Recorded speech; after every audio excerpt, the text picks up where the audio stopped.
Yo, yo, yo, what is up, people? Welcome back. Another episode of the O.O.C. Got the usual convicts in the house. Got Roberto over here and What's good, movie people? aficionados. Josh, how you guys doing? Good, man.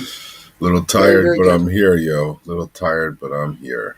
Excellent, excellent. Gonna let you guys talk about your channels a little bit before we get this shit started. Josh, talk to the people, sir.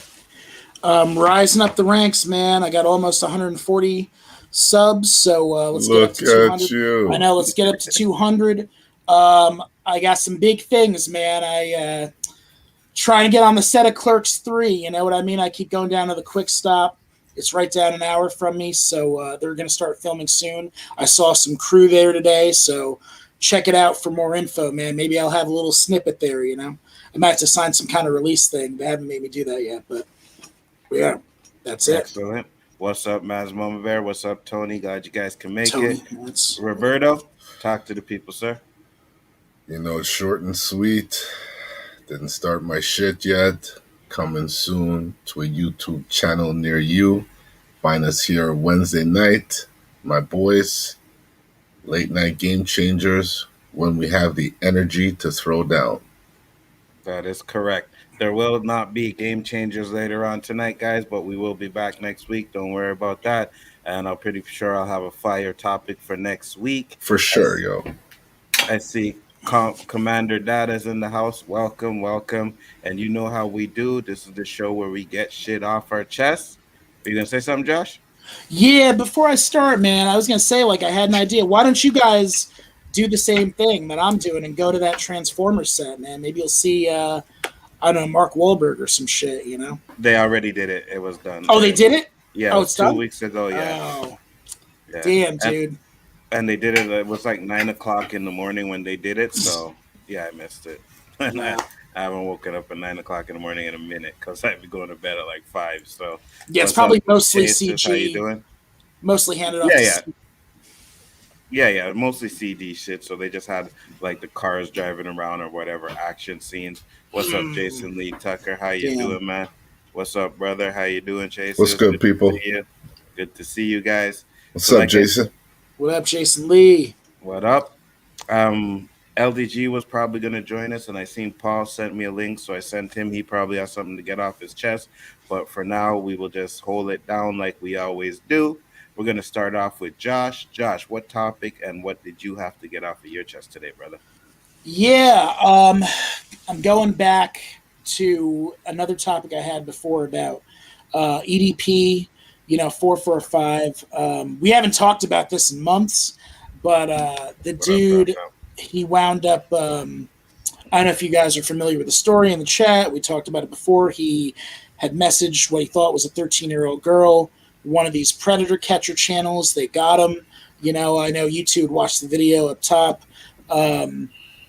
And after that, I mean, YouTube shut him down, of course, like he should have been. He should have went to jail.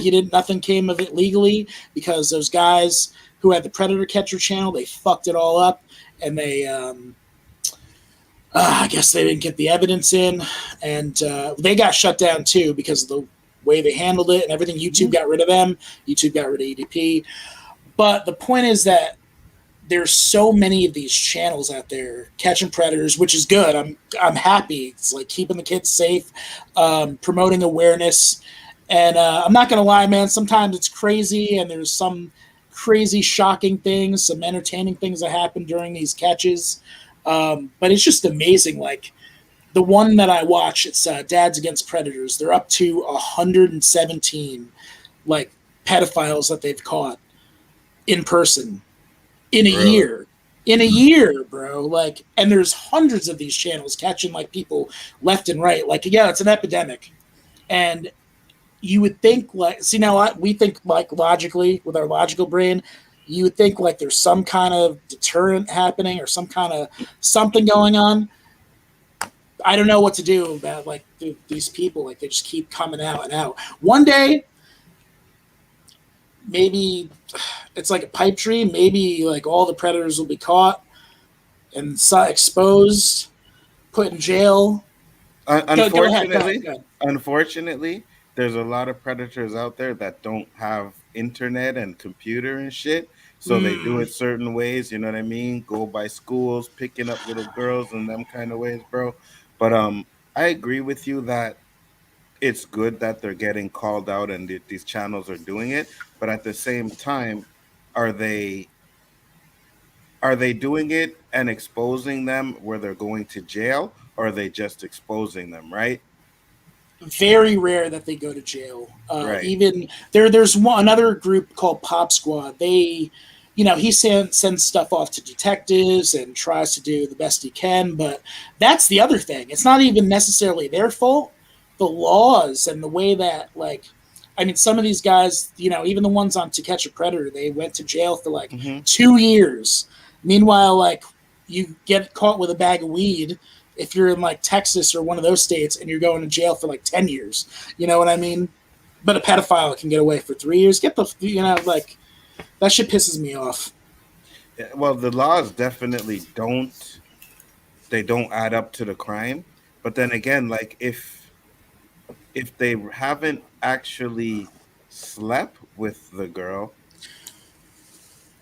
you know they're what I going mean? to. If you watch these, just a solicitation's enough. Just a solicitation. Absolutely. The intent is enough. I agree. I agree with you 100%. Right, but when you go with the eyes of the law, I can intend to kill somebody. You know what I mean? And I'll maybe get harassed or go to jail for harassment or threatening. But until I actually do it, I'm not going to get the severe penalty. I think they handle, when it comes to children, I think they're a little different, though. Here's the thing, though. Like, so first off, almost all of them, 95% of them have the same excuses. Once in a while, you hear something like, whoa, that's crazy. I never heard that before. But they'll have the same excuses like, oh, I was going to tell them not to show up. You told them to show up to tell them not to do whatever you're doing. That doesn't even make any fucking sense. You're on the app that's designated for one thing and one thing only, Grindr, Bumble. You know what you're on there to do. You're not on there like, oh, hey, let's hang out. And fuck that, dude. Like, I don't care, bro. I don't care if you want to just like, oh, I want to meet up, at the store. I don't fucking want you to meet at all. Like, my kid, man. I'd fucking like murder you, dude. Absolutely, 100%. Scum of the earth, yo. Scum of the earth. I wish Danny was here to answer that question. Oh my God, I know. Because I wonder what he thinks about all this. I know what he thinks about it. My question is, when it comes to the extent of the law, right? Can you charge them to the maximum? Like, what is the maximum you can get them? And I've seen stings with police where they set up those kind of people to get caught, and as soon as they show up, they grab them. What happens after? I don't know. But they do put them in handcuffs. Maybe they get released later. Maybe they got to show up in court another day and they don't even see inside a jail. But I see them set up them stings, and just them showing up, like Josh said, they come out with like the most bogus excuses. I thought she was 18. It wasn't her. I was supposed to meet her friend. And meanwhile, they have all the chat history. That's there. what They have all the information. Did you guys watch the video or no? You didn't get a chance to. Which video? No, the one I sent? Yeah. No, I didn't get to watch it. What they do is, first off, like they have all the chats. Like you can read them all. They go through and they play the music over the chat, and you can see everything they said. It's like they show you right there. You know what I mean? Then they go on the catch and they talk to the guy.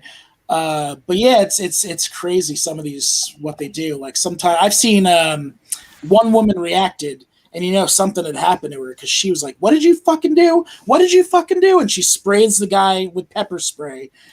And yeah, like he was running away. That shit was crazy. She sprayed him with pepper spray, punched him in the face. They're like, hey, don't do that. Don't do that. But they didn't even really, first off, they didn't want to stop her. And second off, or stop her from doing that. Then he ran away. He almost got hit by a car. Like there's all types of crazy shit that happens. The one I sent you, they showed up at the guy's job, and it's good, man. It's good. They finally exposed this guy because there's kids going in there, in Burger King, the guy worked at. So he yelled out to the whole thing what he did, and yeah, it's Again, like I said, hey, exposing them is great, 100%. More power Yeah. to these guys. Keep doing what they doing. It's just my thing is I don't want them to just get exposed. I want them to be, you know, Lynch. prosecuted with the Right. Well, whatever that's extent of another the thing. Yeah. law. Yep. And that's the thing, right? But Because go ahead, Roberto. you know what's sad though? This shit don't even make the news. It don't No. even make the news. And the fact that you're coming up with them statistics that you threw out, I'm sure it's a lot more than what you're saying. And the Mm-hmm. fact that that is the case and nothing is mentioned, that's like an epidemic too, man. Mm-hmm. That's yeah. Absolutely. That's why. That's another reason why I was thinking about it. I was like, you know what? Like, nobody's talking about this. Everybody's talking about the Olympics or all this other shit that doesn't really matter. Yeah, like this is something that's hidden underneath. And I'm not even Yeah. talking about on like the crazy criminal level of like the actual people who are like Do it. taking kids Yeah. and doing sex Mm-hmm. trafficking stuff, like and selling them to other places. There's people on some of these catches I watch in some of these channels. You can tell that that's the vibe that you get because they got other people around them. They got a girl luring them in. And there's a couple where there's a girl that they have luring them in, and yeah, I think you guys should all watch these shows. That's another thing I was going to say in the chat. Check them out. Dads Against Predators, Pop Squad. There's so many other ones. PCI. And, yeah, fuck the news, dude. Like, I'm happy that they have 70,000 subscribers. Some of them have 100,000 subscribers. So it's getting the word out, word of mouth. Well, they also get tips from people, right? Because of what they're doing. Yeah, So yeah. it's like someone will say, "Hey, I think this guy over here is a predator, whatever, blah blah blah blah," and then they can do stuff like that. And I absolutely 100% agree with it, man. Because if you have kids, you know what I mean. Like just alone, like having little girls and shit, even little boys too. Sometimes at the Oh, it's point, you know. mostly it's 50-50 what they're looking for, a little boy, a little girl, like Mm-hmm. yeah. And that's just it. So if you They're have kids, kids, and man. They're kids. absolutely. So you have to sit there and be like, fuck, like, yo, man, expose these guys. Like that guy, EDT, what's his name? EDT? EDP, yeah. EDP? I know respect for him. Good for him. You know what I mean? Dude, like, yeah, he was that chat. Everything he said was really bad. I don't even want to like repeat some of the stuff here, but yeah, go Mhm. check out the info on that if you can. I don't know if YouTube removed it all. And YouTube, I don't know, man. I'm always sketchy about them. They're always like either taking down videos or some of these channels have to constantly re-upload them because I don't know Mhm. if it's the content they consider bullying. It's like, It, dude, like, it's the content, right? Because you have this stuff, and if they don't take it down, they're gonna limit it to 18 and over, right? So right away you'll see right, right, boom, right. limited to 18 and over. Only a certain people will be allowed to watch it. But at the end of the day, like you said, this is the stuff that needs to be taken care of, man, because I don't know, man. Roberto, you have little girls, right? You well, not anymore, Well, they're but not you know what little I mean. anymore, Yeah, but I yeah. know what you mean. That's why I said lynch. I can't even, when I talk with other fathers and we talk about pedophiles, they're the low of the low.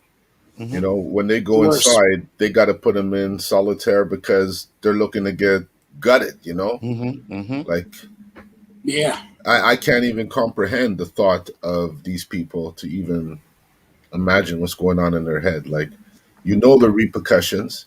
And if you always check their hard drive, they always got some information on there.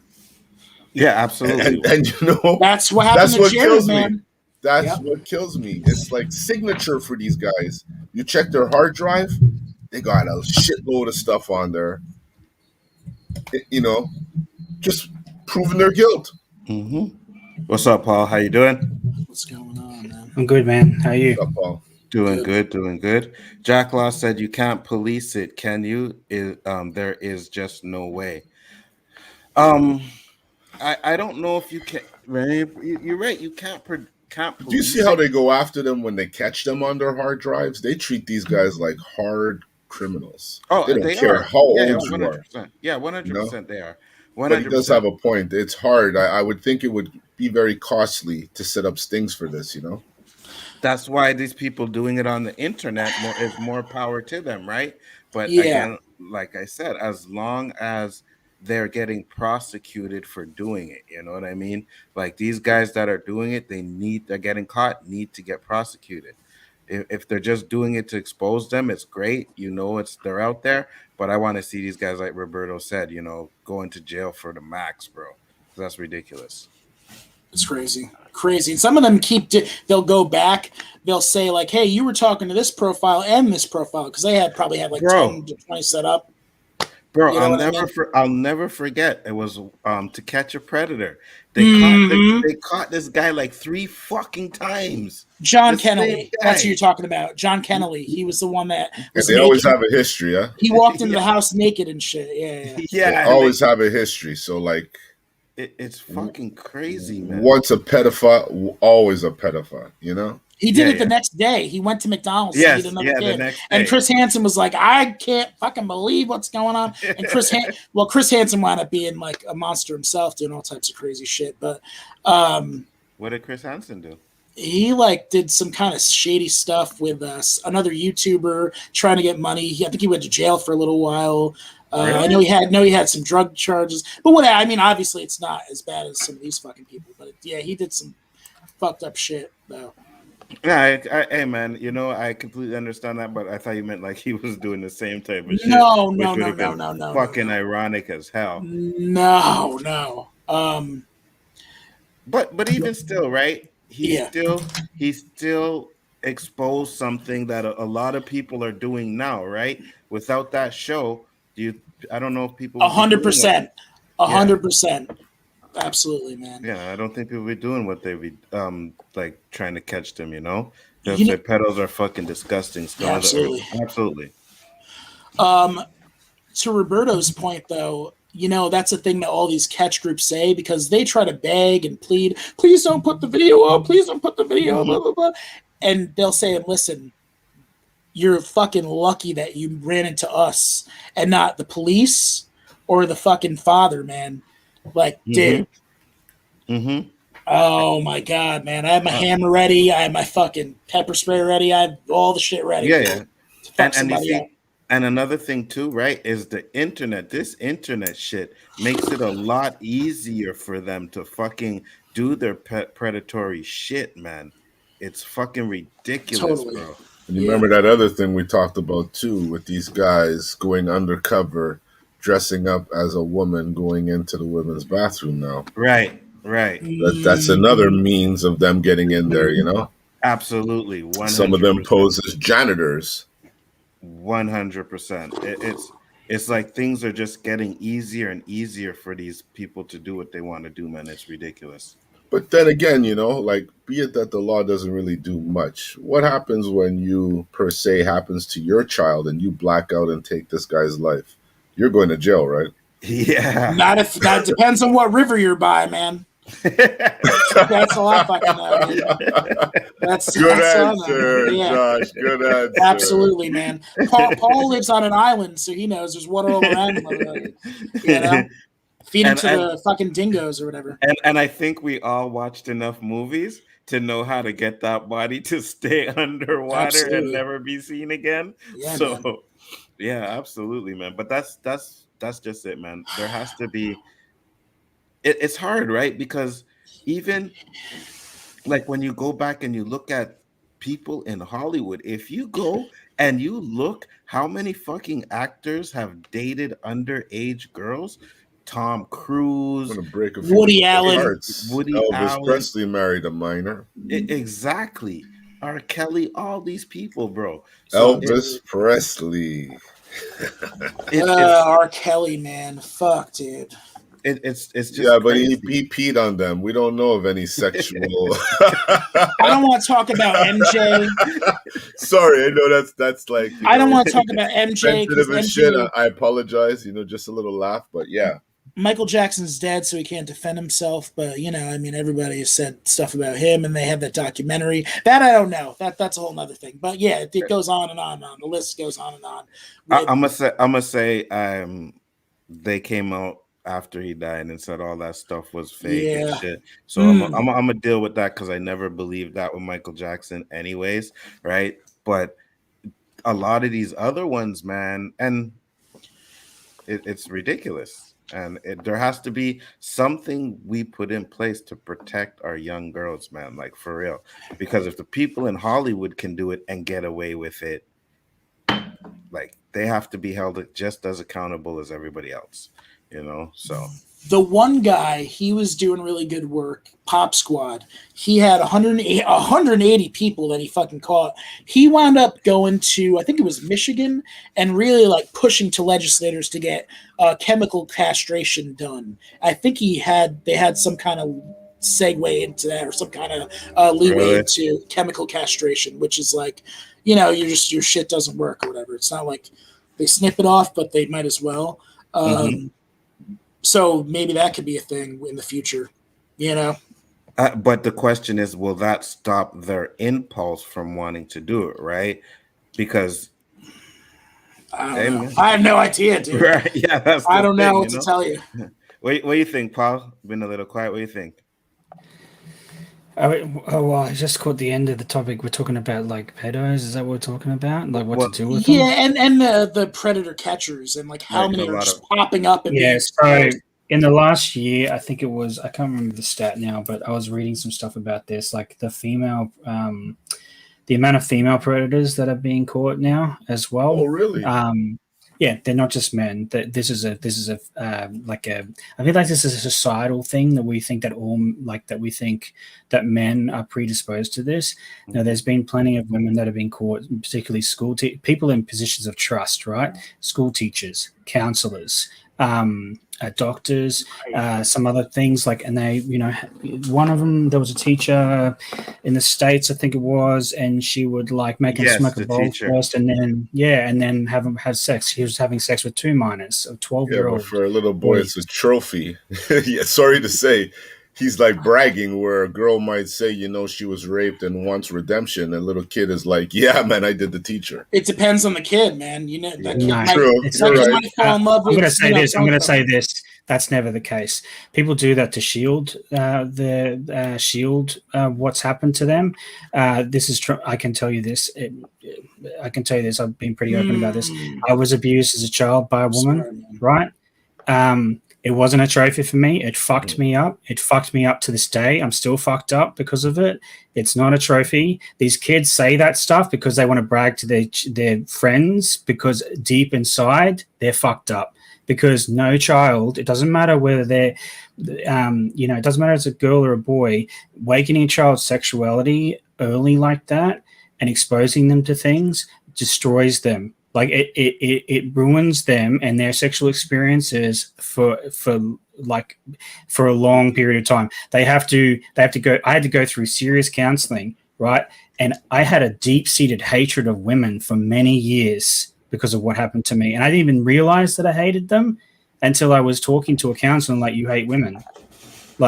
It was in depth into me because of what happened to me as a kid. And that happened between 8 and 12, right? Just outside the formative years, which are 1 to 6. Okay. And it happened over a 4-year period, and it was my aunt. So this is like something that doesn't get reversed. And people that, when people go online, it's one of my pet things is what you just said there is people go online, oh yeah, the boy, he had, what a great one. That chick looks great. The teacher looks great. No, it was a person in a position of power sexually abusing a boy. Doesn't matter what, sexually abusing a minor. It doesn't matter what gender that minor is. Doesn't matter. We think it's horrendous because a girl gets raped, right? Because of the physical thing that happens. But let me just tell you that still stays with me. I can still remember it to this day, right? To this day, I still remember what happened to me when that's how big of an impact it has on a child's life. It's not a trophy. It's not a high five moment between friends. They do that. I didn't do that, but they do that to mask their shame, their hurt, and their sexual abuse. And it's exactly what women who are raped do. They don't high five each other, but they hide their shame and their hurt and their wounds in different ways. This is what victims of sexual abuse do. So, to me, this, just going back to that though, I just want to address that. But going back to what you said originally, Enzo, I kind of agree. Chemical castration is the way to go. I don't think. That's what I was saying. Yeah, that's exactly right. What Film Elite is saying is correct. Right. What I say is chemical castration is the way. I don't think rapists and pedophiles should ever be released back into the public. I think they should be life as in jail. It should be life imprisonment because murderers, man, they take someone's life But I can say this with 100% certainty: when someone rapes somebody, they take a piece of that person. 100%. When someone sexually abuses a kid, they take their life. My life was taken for a long time until I actually fought, and a lot of people don't fight to get it back. A lot of people just kill themselves. I mean, I'm not trying to. Sorry, Paul. I'm not trying to advocate for murders, but I mean, like, fuck, man. Some of these murderers, I mean, they might kill like somebody who's like in their 40s or 50s, but these people like are taking the innocence of a child. I think they all need to be locked away. Murderers, and I'm saying, but is it worse? I think it's possibly worse than murder, if anything. You and I'm sorry to hear that happen to you, Paul. I'm glad I applaud you for like saying, absolutely, 100%. and getting that off your chest. I'm glad you're here for this part of the show, and this is all why I wanted to do this topic, because it's been a while. Go ahead, Anton. No. Finish up. I got a story. Go ahead. Yeah, it's been a while, and this is what if I can tell 8 people or 7 people or 12 people, they can tell 12 people. Look at this video. Look at this. This is going on in your area. So far they've done Pittsburgh, they've done Ohio, Michigan. They travel on their own dime. That's why I try to give some money to them, as much, not even if it's like $10, $20, whatever. Hopefully they come over here to New Jersey and New York and see what's going on too. Yeah, 100%. And I had when I was younger, I think I was like maybe 16, 17 or whatever. There was this little girl that used to be walking around the street, whatever, and she was talking to me and my boy one day, right? So my boy's like, yeah, let's go try and get something from her, because there was talk that she gave up. So we took her into a building, right? And I left. I was like, I don't do this 2 people thing. Even back then, I wasn't into that. I left, right? Last fucking year, this girl messaged me, and she's like, hey, what's up? Are you, so-and-so used to live on so-and-so? And I'm like, yeah, what's up? How you doing? And she's like, do you remember me? She told me her name, and I was like, no. And then she said, where? And I said, oh, yeah, hey, what's up? How you doing? She ended up telling me the dude raped her. And it fucked her life up. Yeah. And it fucked her life up. She said she was never the same. And the way she was telling me, like, I was like, holy fuck. Like, really? She was like, yep. And I felt bad. You know what I mean? I'm like, holy shit. Like, I didn't know this person would do that. Especially when he was a close friend, man, like really close. And I just felt her pain when she was telling it to me. Like right after when she was telling it to me, I felt her freaking pain, bro. Like 20 years later. So it doesn't go away. It really doesn't go away, man. That's why these pedophiles, yes, you're absolutely right. Chemical castration, whatever. But like I said, I'm fine with that, but it has to stop the urge, because if they can't use it, they'll try something else. The tongue, the finger, touch, whatever. Right. You know what I mean? So it has to They're sick, like we said. Yeah, it should be the sentence needs to be chemical castration and life imprisonment. They should never be allowed into the public again. You can't rehabilitate a pedophile. I don't believe you can. Like or a rapist. There's some on there, and I encourage people to watch, like Dads Against. Danny, please come in. What's up, Danny? We need you for this, because we need some legal aspect too. Right. No, I urge you guys to watch it, because there are some people that are, the age ranges are so different, from like 20 to all the way to 60. And if you're like 60, I mean, you've been doing this for a long time. God knows what you've done in your life. You were talking about not being redeemable. I mean, literally, like, you're 60 years old and you're still doing the same shit. And they catch some of these female teachers are 23 years old. Oh, female teachers with a husband. Okay. They got husbands and they got children of their own, and they're diddling little boys. Wow. I think there was also a case of when we were growing up in the States. This woman, she did something with a teenage boy. She had kids with him. Yeah, I was just about to say that. She had kids with him, right? And she went to jail for a while, and I think when she came out, in Britain, there was a school excursion. They were on a flight, and this teacher took one of the boys into the toilets in the flight, and so like this is the thing. It's like this is how you do these things. Reverse the genders. Tell me it's okay. When you say high five, Do you think the little girl is going to go high five her classmates? It's a trophy for her to be like molested. It's like, no, it doesn't. It doesn't fly with me. That whole thing doesn't fly with me. You can't. It messes their brains up. Yeah, you're right. It does. People And might like, say that they high five or whatever, like, and it's like, and it really, when people, like, I remember seeing one of them. It was like a news on the Twitter, and all these dudes underneath going, "Oh, I wish my teacher was that whole when I was a kid." I'm like, you have no clue what you're saying, dude. right? It's your sexual development. Like, it's easy to say it as a 30-year-old in retrospect and go, "Oh yeah, I would have loved to get my rocks off when I was 13." It's like, yeah, no, you don't know your sexual development. You don't know what. Yeah, your sexual development's completed. You're now 30. You can look at it retrospectively. When you're that boy, you trust that teacher to have your best interests at heart. Them having sex with you or molesting you is not their best interest at heart. Like, it's not your best interest. They're taking something from you. They're selfishly taking something from you. Something that you should be the one to give to people, right? Freely. But who knows, like, what, and because I'm not a psychologist, that's another thing. Getting mental health in order is very important too. Who knows what microscopic things, like the extra narcissism it might spiral into, or extra relationships with other people that it might affect in a negative way. You know what I mean? So there's things that you might not even notice that, like, a psychiatrist might look at, like Paul, like you said, you talk to somebody and they said, you hate women or whatever. You might have not even known it until XYZ, and then you looked back and reflected. Yeah. But there can be all types of little minor trigger things that, because you're developing, you're a kid, you don't know any better. You know what I mean? Absolutely.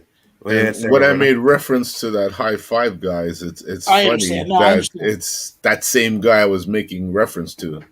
That guy who had kids with his teacher. He was proud. He was showing everybody, it's the odd one or two. But be it's a girl or a boy, it's still pedophilia. Yeah, well, the other thing is that you're not taking into consideration their grooming. So, like, she could have groomed him. I think she did. You see, like, that's the grooming, where it's like, oh, it's an achievement. You did it. She took advantage of a situation. Yeah, exactly. He was probably a loner. He had no friends. She built confidence in him. If you read some of these chats, bought him clothes. That's what they do. Read the chat logs of some of these people. First, it's not like they pick the loners, and then it's predatory, and they groom them to a point where they think it's acceptable for them to be sexually active at that age, and with a teacher who's a person of trust, especially a parent's person of trust as well. It's disgusting. It's disgusting either way, and it disgusts me that this stuff is happening. And these people, they should do, they've got the little things they can stick in the arm to stop women from getting pregnant or whatever. It it regulates their hormones. That's what they should have for these people. It should be implanted into them where they can't scratch it out, and they should be put in prison for life. That's it. Do not pass go. You don't get rehabilitation. You're done. You're in the prison. You're done. Right? They catch these motherfuckers. They need to get rid of them. These people need to be stomped out of society. Danny asked how old was the boy. The one 14? He was 14, around 14, 15, something like that. Yeah, he was a little man. He had a little mustache and everything. No, listen, to be real though, I know there's some dudes who would have been like, yo, man, you know what I mean? If my teacher came up to me, there's some dudes that would have been like that. But the majority of people, when you're going through stuff like that, is traumatizing. 100%. I'd say there's two things I'd say to that. One, it's on the teacher then to be the mature adult and say, yeah, no, that's not appropriate and that's not happening. That's the first thing. Absolutely. The second thing is that even if they're 14, it's illegal. And the third thing is that they're not emotionally mature to make these decisions for themselves. They can't do any of these other things, vote, alcohol, whatever. They shouldn't be sexually active with an adult. I agree. And that's either gender. Yeah, I agree. 100%. I agree. Yeah. 100%. So, like, even if they're like, oh yeah, we're gonna high five afterwards, and it's all good with me, they still don't have the. It's like saying, when you get drunk in a bar, right, with a woman, and you go back to her place or your place, and you have sex. Technically, you're committing rape because that people under the influence can't consent, right? But you're both consenting but technically you can't consent because you're inebriated. Same with drugs or whatever it is, right? But this is the same thing here. They can't consent. A 14-year-old cannot consent to sexual relations with an adult. Even if they say, oh, yeah, I'm all for it, they legally cannot consent. And the adult should know better. And that's another thing I was going to ask, because you guys are in Canada. Paul, you're in Australia. Yeah. Down here, I don't even know what New Jersey's age of consent is. I talk to girls that are, unless you're 30 plus, I won't even talk to you, so I don't even need to look. But most states, it's like 17, 18. Some states are like 15, 16. I know Connecticut's 16. What about you guys? Like, I think it's 16 here. It's here. 18. Is it? I Yeah. thought it was 16 here. I think it's 18. Hold on, I'm going to check. Yeah, it varies from state to state. Like Connecticut is 16, I heard. No, but here it's across Canada. There isn't province to province. Right. Like we were telling you guys before, it's like usually if a law passed, like a federal law, it's for all of Canada. It's not like state to state can do it. Yeah, I just checked. It's across the states. It's 16 or 17 here, but it also goes on to say it's an offense for a person in a supervisor role to have sexual interactions with someone of that age. Like, so in other words, a teacher, whatever, student aide or whatever, superior of some kind. There's a position of power issue there, but also I believe that it's illegal for like a 20-year-old to have sex with a 16-year-old here as well. Like, because again, they're in a higher category, they're in a position of power. I think after 18 it doesn't matter anymore, but I think 16, like 18 to 16, I believe that's still statutory here. It's the same thing here. I just looked it up. Age of consent of sexual activity is 16. In some cases, the age of consent is higher. For example, when there's a relationship of trust, authority, or dependency. In other words, the person must be at least 16 years old to be able to illegally agree to have sexual activities. Which is kind of messed up, right? Because you're 16 and you can have sex, but you're 16, you can't drink. You're not fully developed at 16. Like your brain is not all there. Bro, so here's the deal. I wish I could tell my 18-year-old self a million fucking things. My life would be so much different. Bro, but what's the difference with like in rest in peace, Hugh Hefner or somebody like that at that age, or Harvey Weinstein, whoever, like up in the high position of power, just going with an 18-year-old. I mean, it's like, that's legal. Hey, it's legal. Yeah, but it's a 70-year-old and an 18-year-old. That's why I'm saying, like, I talk to some of these girls at the club. They're like 21. I'm like, dude, we have nothing to talk about. There's nothing absolutely. I can't even fucks with you. Absolutely. Yeah, because but that's the thing. 18-year-olds can consent still, even if we look at it as like this is not a good thing. Clearly, sure. There's an arrangement being made between the 70-year-old. You know and what the I mean, though?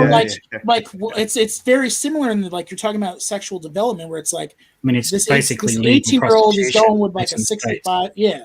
It's legal prostitution because they're There's after nothing the you can money. do about that. That's and he's just legal. after the trophy wife. It's still, like, It's weird.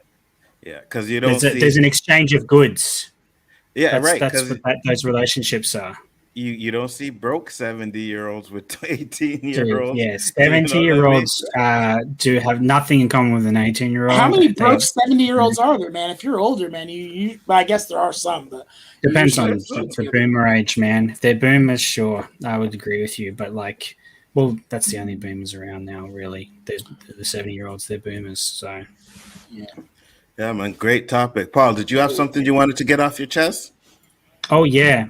So going on legalities, I got something to talk about since I'm going through it currently myself. You know how retarded it is? And I'm going to use that word because I don't care who I offend with it. It's retarded that to assert my rights isn't that a bad word? All right, guys. Good night, everybody. We're canceled. to assert to it, retarded means hindered in the dictionary. But anyway, it's so stupid that to assert my rights as a father, like as in my legal rights, that where I can go and see my children wherever I want, right, and have them with me whenever I want without the mother. That's legally how I am until a custody order is put in place. I have to actually go to court to assert those rights. So I actually pay money to have my rights upheld. And that's what I'm going through right now. $3,000 so Holy far. shit. And Just I haven't to even see been your to court kids? yet. Yep. Is that family court you're talking about? Yeah. From divorce? Separation. So that's would be. But yeah, divorce is a whole other that's thing what I was gonna altogether. say. That costs like $1,000 here. My friend is getting divorced, and he's like, just Well, I seen him. I'm sorry. I was gonna say I seen him, and I was like, dude, like you lost a lot of weight, man. He's like, no, dude, stress, dude, stress. Yeah, from for divorce. Yeah. I was like, I- bro, Separation is a mutual agreement, right? At least here, it's a mutual agreement. There's no legal involvement. Dude, there's a lot of things that happened.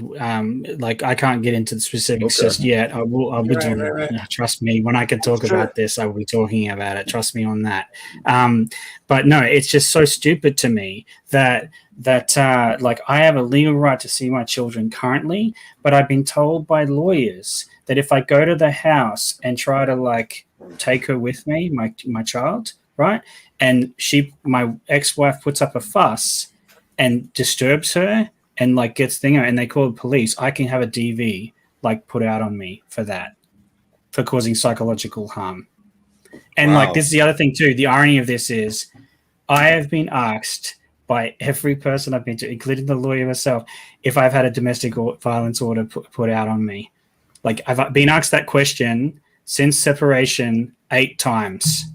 One or two of the organizations, twice they asked me the same question, right? Because of course men are the ones that have to be, the only ones that beat up women, right? That's the implication, right, of today's world we're living in, that men are the ones that are the violent people, even though this is the thing, like stereotypes pertaining to us don't matter. Exactly, that's the thing. It's just that whole thing, and it's like all I've tried to do from the start is be amicable and like just see the kids, and I've tried to be friendly with the other half and be like, I just want to be friendly for the sake of our children, but all I've got is resistance the whole way, right? And it's like now I have to go to court to assert rights and pay money to assert rights that are given to me by the Australian Constitution. And it's like this is absolutely, it's just stupid. The whole thing is dumb. This is for the kids' best interest. How do they? Well, that's the thing. You have to go now. We have to go to well, that's the thing. Like here, they try to stop court happening no matter what.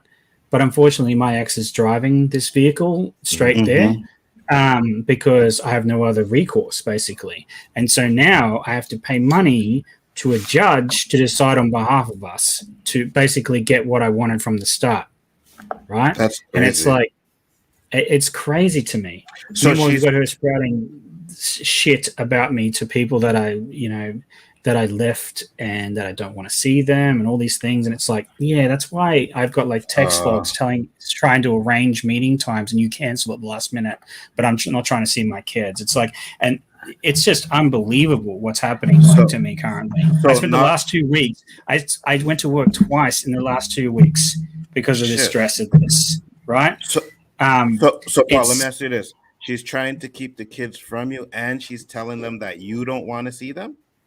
Well, no, she's telling other people that I don't want to see them. And then she told some person, right, that my daughter, who is 4, right, came up to her and said, I don't want to see daddy, right? She doesn't even know how to use don't, that word. She doesn't understand. They don't get that. I think it's called consonants or something. They don't. The English language isn't there yet. A 4-year-old, and she's trying to say that she said that to her, and I'm like, yeah, no. Lies. It's the same shit that my friend is going through, where it's like not only that, they brainwash the kids too. Right. I know. Yes. He said that his 3-year-old, because his ex-wife, her boyfriend beats her, right? And he did it right in front of the kid, and the kid was like, yeah. So I'm like, well, she's not going to lie. She's 3 years old. You know what I mean? It's the same thing with you. It's like 4 years old. It's a strategy to get, like, oh, she doesn't want to see him, so you shouldn't let her. No, she's not saying that shit. You know what the irony of this is? I saw the lawyer. Yeah, hold Yeah, on. well, I was going to go I've to got a that. lawyer. That's what I've already hired. So, like, that's what the 3K was for. But the irony is that I was told that, like, if I didn't act soon, she could go to court and basically say, because I haven't seen them, because she hasn't let me, but she can Mm-hmm. go to court and say he hasn't seen them. They don't even know who he is anymore. That's Mm-hmm. that's what my lawyer directly said to me. I was like, it's just. And then meanwhile, I'm paying child support since I left the house. Right? Of course I am. Wow. And then she's telling people I left her in destitution, and it's like. Not only not only are you getting hurt, but you're getting stabbed at the same time too. Yeah. She Yeah. cut me off. Like, I'll be totally honest with this. She cut me off from the entire lot of people like circles that we ran with. Right, I have six people left. 2 of them are her parents, and 1 of them is my sister. Right, 3 people outside of my family that I have that actually care about me and look in on me, and these 4 walls of my parents' back room. Right, that's what I have left. That's enough. So, Yeah.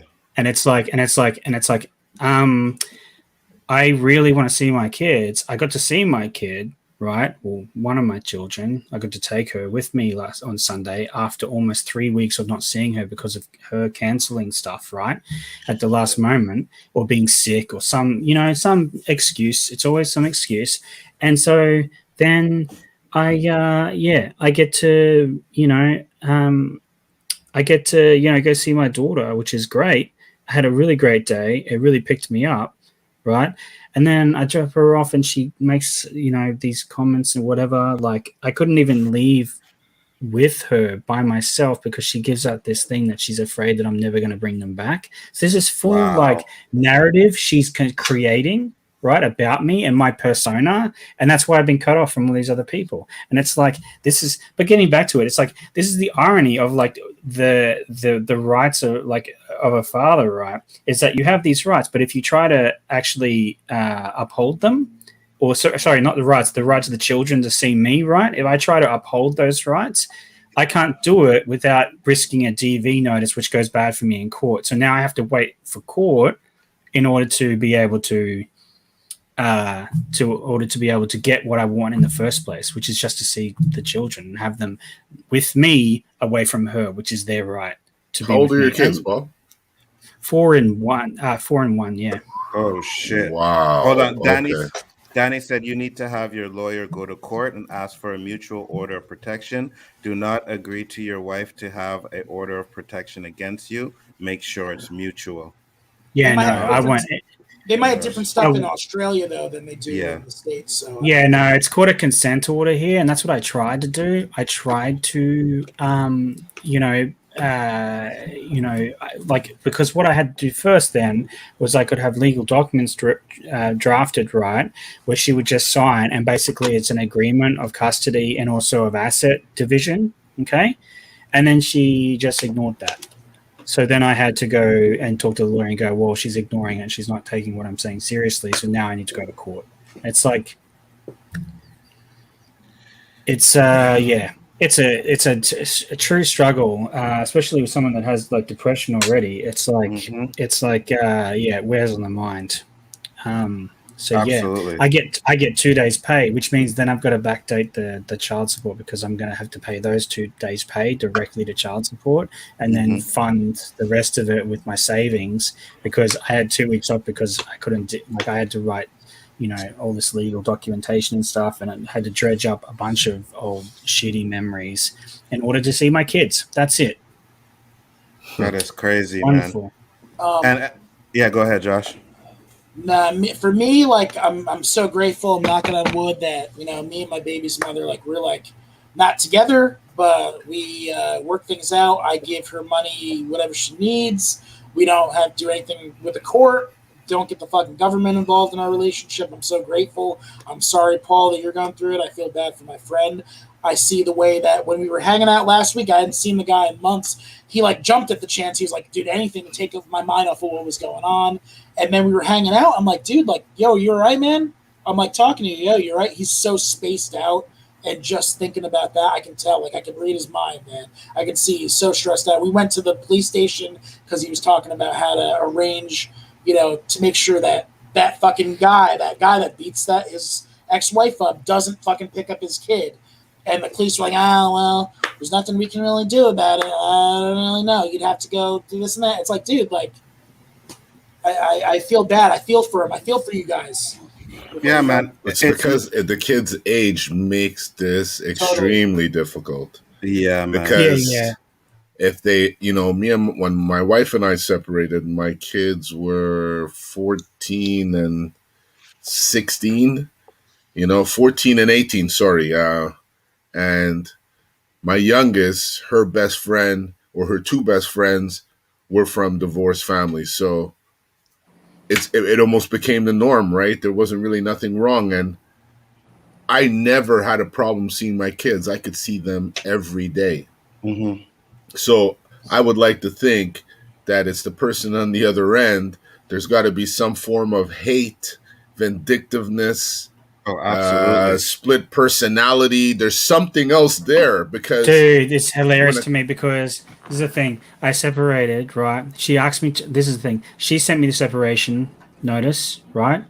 She sent it to me back in May. Mm-hmm. Then she sent it to me twice further, right? Because I was like, it's not the right paperwork. And I was like, fine, if this is what you want to do, let's do it. Because I was done. I was done 2 years ago, to be honest. But like... Then she says, then she says to me, I have a place to go. So I need to get that paperwork in immediately so that I can get extra money, right? Because we get government payments, etc. So that she can go to this other person's place that she was talking about, right? And I was like, okay, cool, fine, do that. Then I find out she didn't lodge the papers, right?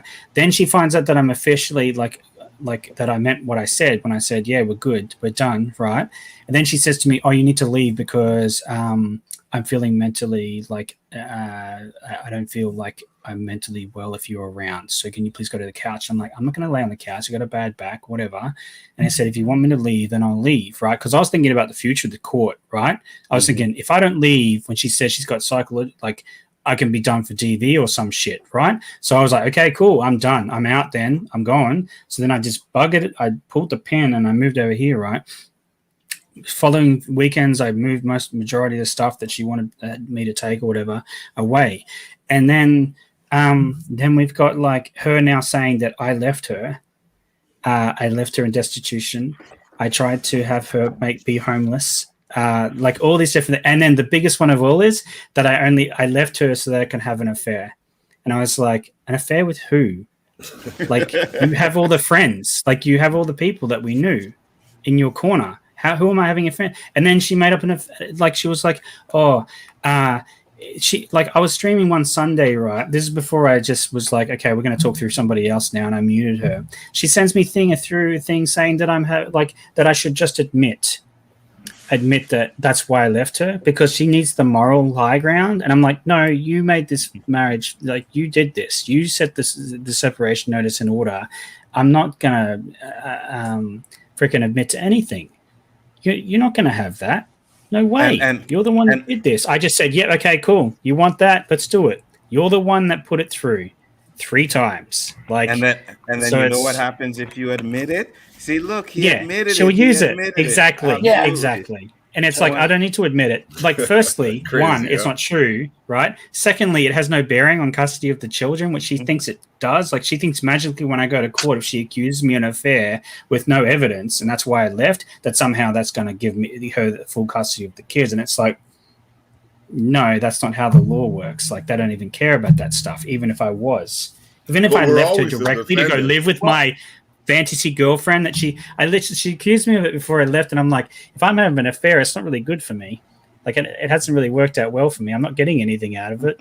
Like, well, Paul, I'm sure you're at a point where you're like, nope, talk to the lawyer. The lawyer will talk to you directly. It's not like, what do you think about this, Paul? Nothing. I don't think anything about it. Ask my lawyer. Well, no, that's where it is now. Like, that's what it is now. So, like, I'm waiting to hear back on that. But yeah, like, that's where it is now. Like, she's tried to contact me every so often. She did for Sunday as well. But like, at the moment, it's like now I'm waiting for the affidavit and all that sort of stuff. You know, another thing, my friend, he's in a very rare case because he is actually entitled to alimony. The man is actually entitled to alimony. That's why she's really like trying to do everything in her power to get back together. And well, that happened to what was it? I saw an article about that. It usually doesn't happen like that, but yeah, like Casey. No. Who's the first American Idol winner? Ruben Studdard. No, the girl, the woman. American Idol. Kelly Clarkson. Yeah, she divorced her husband, and these feminists are raging right now because she has to pay him alimony because she earns like She's way a more. Millionaire. Yeah, she has a show. She has to pay him like $200K a year, and I was like, "Hey, equality, guys! Like, it's equality. Good for him. Like, it's equality under the law." Not sorry, I love it. If it was the reverse, he'd be paying her $200K a year. So it's fine. Equality under the law. Like, and that's exactly what I was both going to ways. say. Because did you see how much fucking Dr. Dre's wife was trying to get from him? Yeah. Oh yeah. Yes. Like I was like, holy but Brendan Fraser, have you seen? Do you know why he quit Hollywood, man? He got like put in almost destitution by his wife because of the stuff that he had to pay her like every year. Like the court order that was under him. It's why he got fat, depressed, etc. Like he's only made a comeback like in the last 2 years. Like it's also Brendan Fraser though. I will give you that because he doesn't, his acting ship sailed kind of before that. And he made the. You know what he did? This is where it happened. This is what happened. He made the mistake of not doing the second Journey movie that The Rock did, right? Which was a bigger hit than the first one. If he had been in that, his career he would be sailing seas right now. But because he didn't do that, he did something else instead of that Journey 2 movie, which is a bomb, and that's when his career just tanked. He did Crash with Sandra Bullock, and her career came back. His didn't. His didn't. Yeah, because he picked the wrong movie, and that's like John Travolta. He's had like his, and then he's like had nothing. Well, he's old. And then he's in his 60s, though. You know what I mean? Yeah, so that's what happens. But yeah, I think alimony is like that's. Well, we don't have alimony here, so that doesn't exist here. Well, yeah, we have child support, and that's it. So like, I don't have to. Because we have government payments and stuff that take care of other things. So as a single mother, she gets whatever, right? Do we have alimony here, Roberto? What's that? Do we have alimony here? We have it here. I think so. I think we have it here. And I'm glad you said you guys think so. It's good that you don't know. Danny said if you haven't laid hands on her or not argued, you can't be charged with DV. Make sure you read the elements of DV there. Here's where I'm at. It's very detailed and specific. That's another thing, man. My friend can't control. I'm not trying to call him out, whatever. He's not going to watch it. But he can't control his temper, man. And she baited him into bashing the door down, not hitting her. Whole different story now. Yeah. Not even hitting her because she kept his clothes. I was like, come on, bro. You should have just went outside like with your underwear, man. Like, you know better than that, dude. You busted the door down. Now you can't fucking stay there. You were staying there. The cops came. I was like, yeah, sorry. Now you can't stay here. You know how women could bring out the very, very dude. Not just that. If they have witnesses, so one occasion she had 2 witnesses. And there was this point where she wanted to have a discussion. I was like, I don't want to talk about this in front of the kids, right? In front of these other 2 women that were there. And she's like, well, leave. And I dipped immediately. Like, I was only there for 5 minutes, but I dipped it because I'm like, who knows what she says? And these 2 back her up, right? Yeah. Nope. Yeah. I'm out. Like, I just backed out straight 100. Away. I'm like, I'm not going to flip and deal with that stuff. I don't trust these people. I don't trust this woman to be rational and sane, clearly, because she's saying to people, oh, I want him to see the kids. I want him to be involved. Meanwhile, cancels every time we're supposed to see the kids, etc. And then she thinks that she has the control to keep me from them. Like, she's actually legally here infringing on their rights to see me.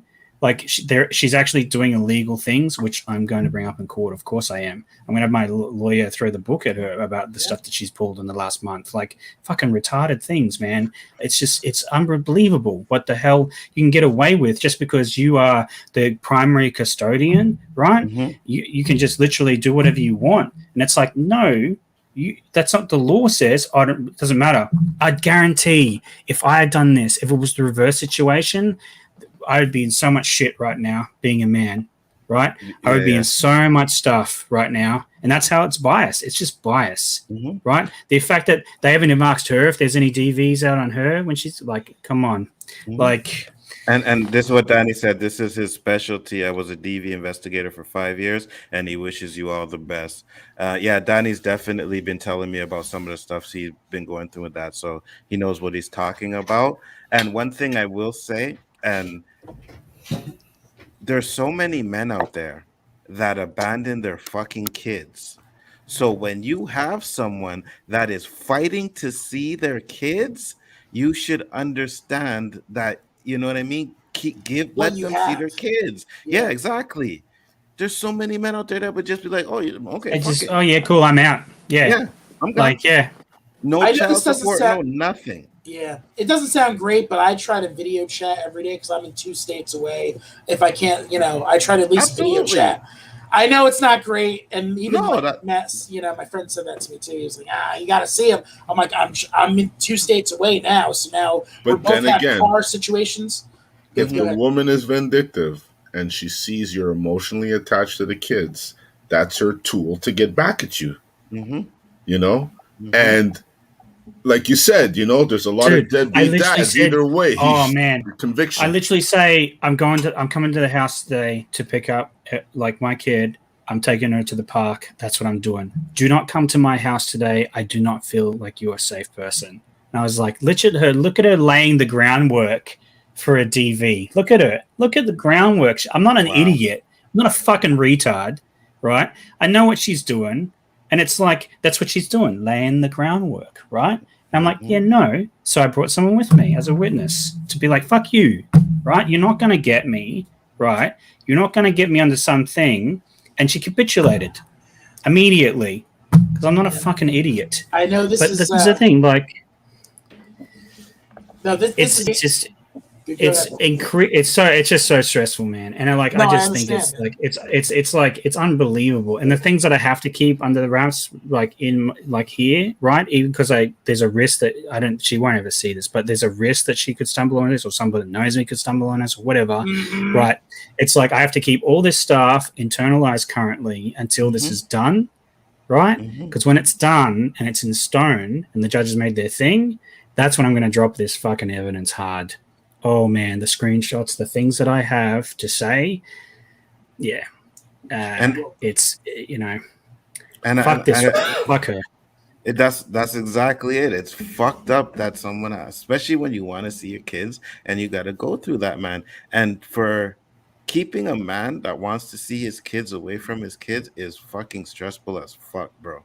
I can completely understand what you're going through. I've never had it happen to me. My son's mother never did that to me. Thank God. She never even took me for child support or anything like that. But I did what I had to do. Thank to take God care of it's my right, son as man. well. You know what I mean? Yeah. So, but when you're going through shit like that, man, I can't even imagine what it's like.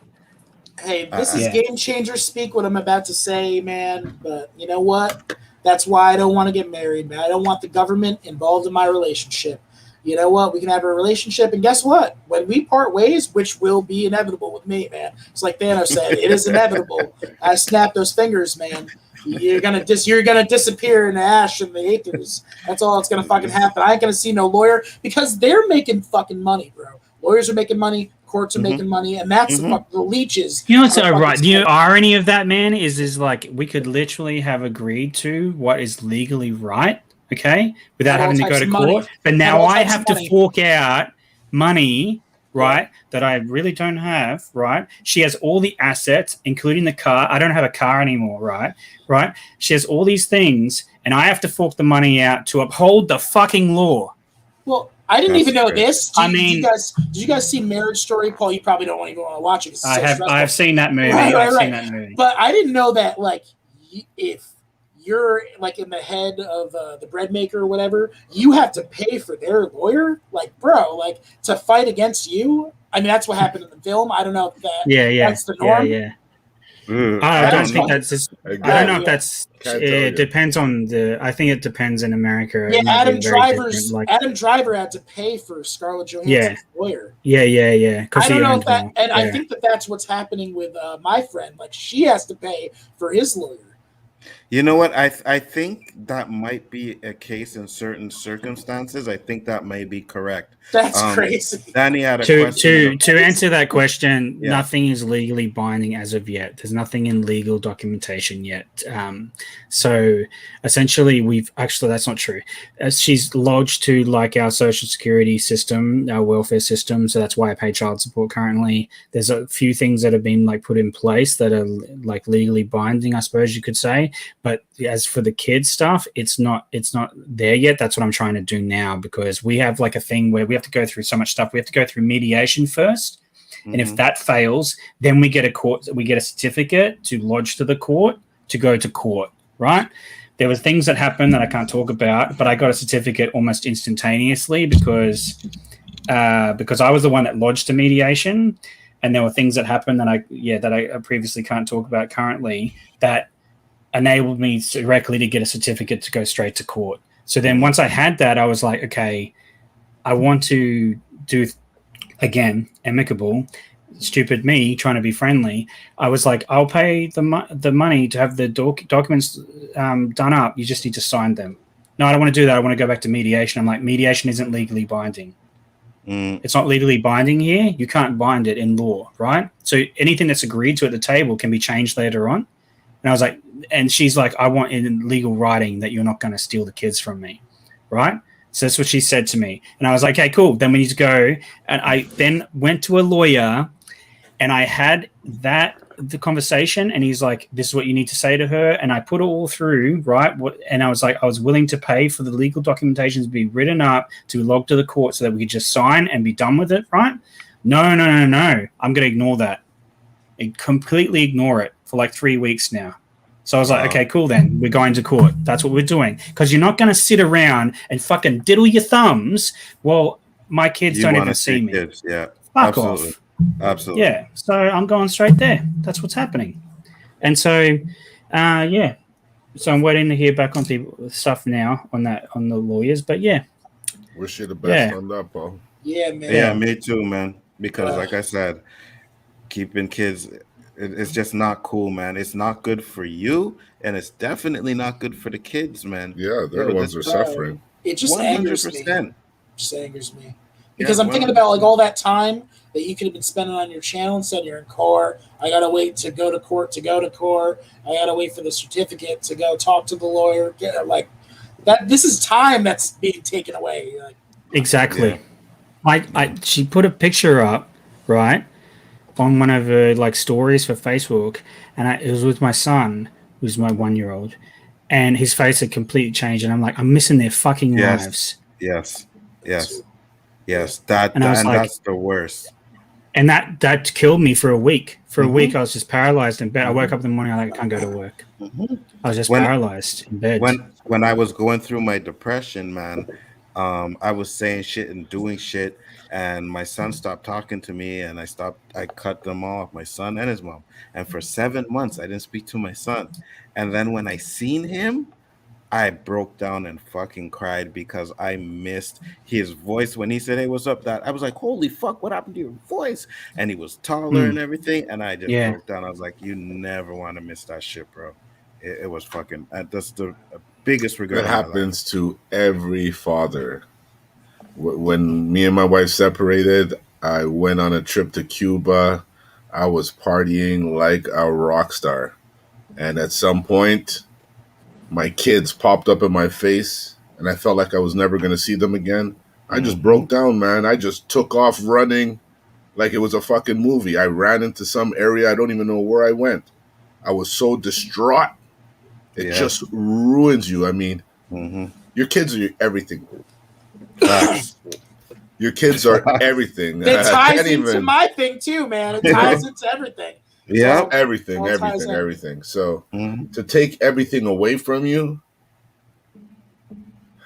and ruin your credibility at the same time too, like it's so demoralizing. Like, I take my hat off to you, Paul, that you could be so civil, man. Me, I just literally have to rebuild my life from scratch, right? So that's why, like, once this thing's over with and I've got the kids, like I've got the the custody agreement's in place and it's legally binding, I have to worry about that anymore. And that's when I can literally just move on with my life. Facts. I can see them when I see them, and that will increase over time, right? I've got that being put into it, because you have to basically, with this agreement, right, that you put to the court that they rule on, you actually have to base it over their 18-year lifespan. You have to go, this is what I want. This age, I want this. Then this age, I want this, up until like 50-50, and that's the rest of their lives then. You have to actually do it all at the one time, because once you make that agreement, once the court rules on that, it's very hard to change it later on. You have to like log to the court. You have to pay the $3,000. Everyone has to, like, she'll have to, you know, all this money gets spent again to change it. So you have to do it straight away. My kid is 1. My youngest is 1. So I have to plan, right? And he's disabled. So I have to plan for the rest of his life now. I have to be like, this is what I need. Like, this is what I want to have, where I want to have him, how I want to have him for the rest of his life. You have to make all these decisions for him. He doesn't even, like, he's not aware of any of this yet. Right. Yeah. And I have to make these decisions for him now, currently. So it's very stressful, because it's like, okay, because I don't know what his life's going to turn out like either. Because as I said, he's disabled. So there's things to like plan in that. But the other problem is that I don't get to make any medical decisions currently. Legally, I'm supposed to, right? Legally, I've read the law on it. But no, I don't get informed anything unless he's sick or some shit, like barely ever. So it's like, okay, cool. I don't get to make any decisions based on behalf of my son or my daughter, right? That's going to change. I'm going to court and changing that, right? That's why I'm logging to court. This is the whole point of it, right? I hope you do, sir. Well, that's it. All I'm doing is I'm logging to the court what the law says, and the judge has to rule on the law, right? Yeah. He sees no criminal history, no DV, no reason the kids shouldn't be around me without their mother, no need for supervised visits or any of that bullshit. So I'm only upholding the law, and the judge has to rule on the law. So there's no reason I can see foreseeably that I would lose this case, right? Then again, the person that I am, I plan for the worst, right? There's a chance that, you know, it could be ruled against me. God knows how, but it could be. And then I scorch the fucking earth, because I swear to God, I will scorch the fucking earth if it goes against me. I wouldn't blame you. Danny said, if your separation hasn't been recognized by your family court, she can't be deemed the primary custodian. If you have your child, then the law can't make you return the child to her. But I think that's why. But that's why she's trying to make you sign that paper, right? Yeah. Or when I turn up to take my oldest, right? You know, if I go to do that and she resists that and then calls the police or whatever, there's a chance they can do that. That's what the lawyer said to me. That's what like a free legal aid said to me as well. So it's like there's a risk reward factor there, because, and even if I do take her like I did Sunday and then keep her, then there's also like a risk reward to that as well. So it's really like this tedious thing that's in the middle of the road. I'm like on a tightrope basically right now, trying to maintain my contact with them, but also not push it far enough where it looks bad on me in court. And it's irony that it's me that has to do this because I'm the man. And that's the off my chest part of this. It's like, it's so fucking biased towards men. Like, it is biased as fuck. No one can argue this, right? Across the West, right? Absolutely. Not just here in Australia. It's very rare. My friend's case, very rare case. Like it's so biased. If a woman wants to, if the mother wants to like freaking put up a stink, it's on the man to prove, to see his kids, to try and like, he's guilty until proven innocent. That's right. And that's the problem. So. Yeah, Roberto, if you don't make the effort, then you're a deadbeat dad. Yes. Yeah. That's 100%. Danny said that's why she wants you to sign the paperwork that you won't take the kids. Don't sign shit. That plan your child's life stuff makes no sense. I would look into that because he's never. I'll clarify this. So what I'm saying about that is that so it's like they don't allow. So my 1-year-old would never stay overnight with me currently, right? Because there's a primary caregiver. And also she's the carer for him because he's disabled. So then I'm the other side, right? So the way that it works is that is that as they grow older, so my daughter's just reached the age where where she could stay overnight, right? Because what they do is they have this thing where there's the primary carer that basically I can visit and all those things, right, and have time with them, but then I need to return them, because the way that child support works here as well is it only counts, like custody only counts for overnight. So I could have my daughter all day, and if I don't have a sleep overnight, it doesn't count as a child support day, right? So I still pay the full 100% custody to her currently for child support. If she stays overnight Saturday and Sunday night, right, then that decreases how much child support I pay, because it counts as child support. So that's how it works. That's how child support works, right? That's already in place. So the secondary thing is what I'm talking about, the plan the whole life thing is that as they grow older, I basically have to put in the affidavit, I have to put in, I want this much custody at these certain points. So when they get to school age where I can drop and pick them up, I want to go to 50-50, right? Right now I'm not at 50-50. And I wouldn't be because they're too young for 50-50. Okay. So, and I work full time. So obviously I can't and they don't go to school yet. Okay. But when it gets to school age, that's when it's 50-50. So I can pick them up on a Saturday afternoon and then I get them for the week. Gotcha. Right. Mm-hmm. And then I give them back at the end of the week. And that has to be written in the court documents that I lodge currently right now. Otherwise, if I want to change the agreement later, I have to go all the way back. So I think the lawyer called it something like it's like, I can't remember the legal word he used for it, but basically it's like steps in their development. So you have to actually write that all in the affidavit, basically. So like you have to plan 18 years, like, or at least up till school age, not the full 18 years, but up to school age. So basically what they're going to be like when they become, teenagers or whatever, or that point where they're going to school regularly, that's where what I'm talking about by planning their whole life out, because you have to basically log to the court now, because it's very hard to change a custody order later. That's something else that I was advised of in my country, particularly. It's very hard to change a custody order later. You have to prove negligence or not holding up your end of the custody agreement, all these things. So yeah, that's crazy, man. It's pretty hectic. Yeah. Well, I wish you the best. I hope you win that, man, and get your kids, because it's crazy. Roberto, you are up next, my friend. What did you want to get off of your chest? Well, you guys know how I like to go on Facebook and find some jokes and shit, and be it that August is around the corner, followed by September, the month where we all seem to get excited. It's NFL time, so Paul doesn't know what you're talking about, though.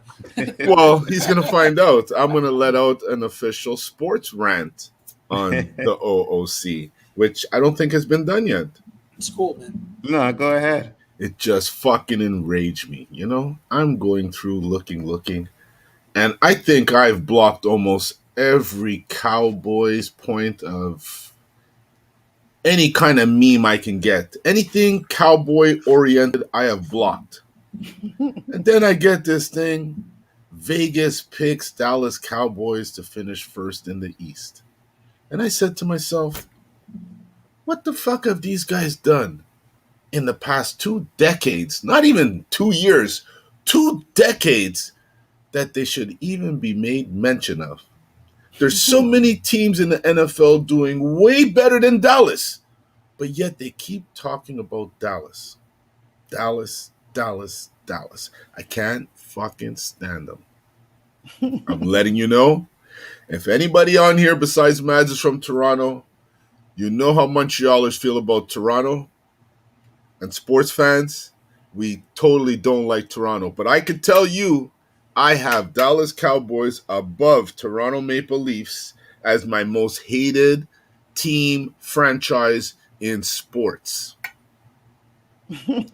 So this is why I'm getting it off my chest. Vegas, fuck you. What the hell you know about football if you're saying Dallas is going to win the East? Don't you say that every year? Where did they finish last year, Anzo? Well, Dak got his legs fucking snapped, so... Everybody gets hurt.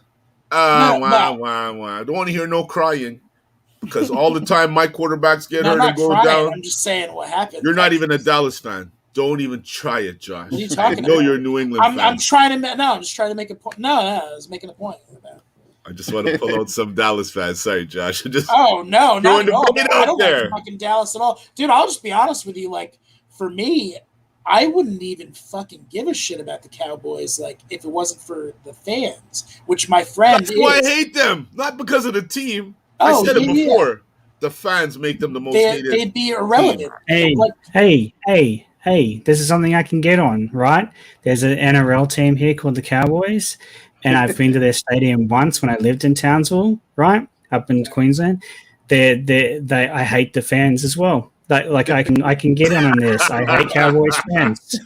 Cheers to that. They're the worst fans. So there you go. They really are. It must cross. Fans. It crosses over. It does. Yeah, there you go. Let me tell you how they are, Paul. There's 16, 17 games in the season, right, Ford? Yeah. There's going to be 18. It's going to be 18. They win the first 3 of the season. You see the Dallas Cowboy memorabilia everywhere, like it was Trump. Everywhere. They're winning the Super Bowl, Come November, December, when they're 500 and the boat is sinking, they're stealing my crickets. You don't see them. You don't see no memorabilia. You don't hear nothing because they always seem to tank around November, December. So it don't matter what you do up until then. We know the end result. For you Dallas fans who are out there in the comments. You know what? And you know what? I'm going to poke the bear. Maybe the Cowboys will win the East, right? If Dak Prescott is good. You want to put money on that? Absolutely not. That's the thing. I wouldn't bet on our Cowboys either to win. They lost their star player a couple of years ago, and they tanked as a team altogether, and then fired their coach. So they're done. So maybe the Cowboys will win the East, and then they'll lose immediately to the Tampa Bay Bucks in the first round, and then that will be it.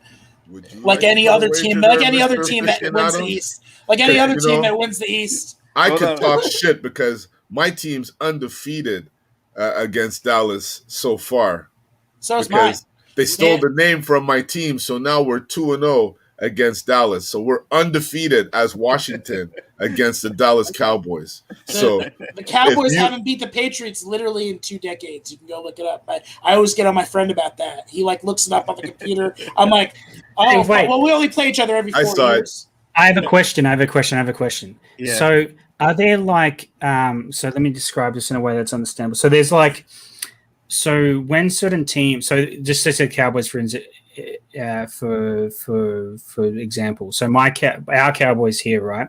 When a certain team visits their stadium, they always lose in that stadium, right? But they'll kick the ass out of the Cowboys if they play in any other stadium, right? And it's certain teams here have death note, where they just always lose if they're in a certain stadium. Yeah. Does that cross over to you guys? Is there a curse for a team? You're there's no hope for this team winning because statistically they always lose at this particular stadium against this particular team. Even if the team is crap, they still find a way to lose against the crap team. Home field advantage is huge, but also some teams play better in domes. Weather is a huge factor. So if you play in Green Bay and it snows, you're done. Is that better for the kickers? It's better for the kickers. It depends on the kicker. If the kicker's used to kicking in the snow, then it depends where they're located because you see a team like Green Bay, when they travel to New England in the snow, there's no relevance. They get the same snow in Green Bay. But when they go to Miami, or when Miami goes to New England or goes to Green Bay, it's hard. I think Denver is probably the hardest place to play because of the sea level. Another perfect example that I can think of off my head were the Miami Dolphins, right? They used to always fucking beat the Bills in Buffalo, but then when they ever went to Miami, they would get their ass kicked by that same team. So there's something about, there's teams that even if they're the home team, they still can't win against certain teams, and there's some away teams that just come in and always have that other team's number. I just want to say I'm so happy, Roberto. Thank you for breaking up the monotony with the pedophiles and the divorce stuff. Because it's nice. No, it's we're just talking football with the boys. And my brother down south down in the deep south over there. Who you guys got rugby down there, so you know. Yeah, union and league. Yeah, so We had a rugby player, Chris Hogan, on the Patriots. So you had hate Chris Hogan. I can't remember his name is. Some Chris guy Hogan. tried to come over and play for the 49ers. He was a rugby league player, and he didn't make the starting side. And then he came back. Rugby's tough, man. That's a tough ass Two sport. different games. Like, yeah, no, that's what I'm saying. You can't. I don't think you can do it. I don't think the crossover is there. Like, whereas you can cross from union to league and vice versa. A lot of league players go to union because it's actually softer these days than league is, and a lot less fast paced. So rugby union is very different. So union is like the way my father described it is union started in Britain. It was like the upper class game, and then league started because there was no lower class game for it. So they basically adapted and then changed rules for league. So union, I was just thinking just then, I'm like, what I need to do is NZO needs to we need to have a back room where NZO just explains to me how NFL works, because I have no idea what the rules are, anything, except for movies that I've watched. And then we can watch a Super Bowl. I'll come and watch a Super Bowl because I haven't ever watched a Super Bowl. Oh my God. Really?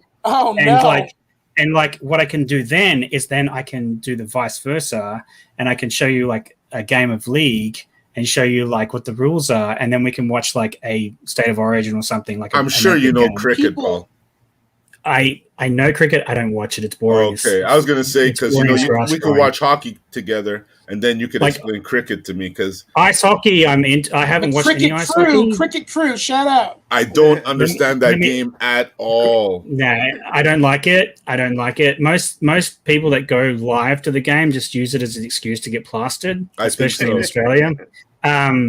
The only time cricket's exciting is when it's a one day, right? Which is like just 1 day match. You have to get as many points in that 1 day, right? Bat for days, right? So you have to smack every single ball. You have to do it. Otherwise, in 3-day test matches, they just bunt. Like I'm using baseball terminology, but they basically just go. Right. Yeah. Oh, it's not good enough. I don't want to hit it. And it's you just go to sleep. It's so boring. My sister's into it. I'm like, I don't understand how she's into it. I'm like, I prefer rugby league, which is way faster and it can change on a dime. Like, we don't have defensive and offensive teams, right? I know that much about NFL because I've watched them.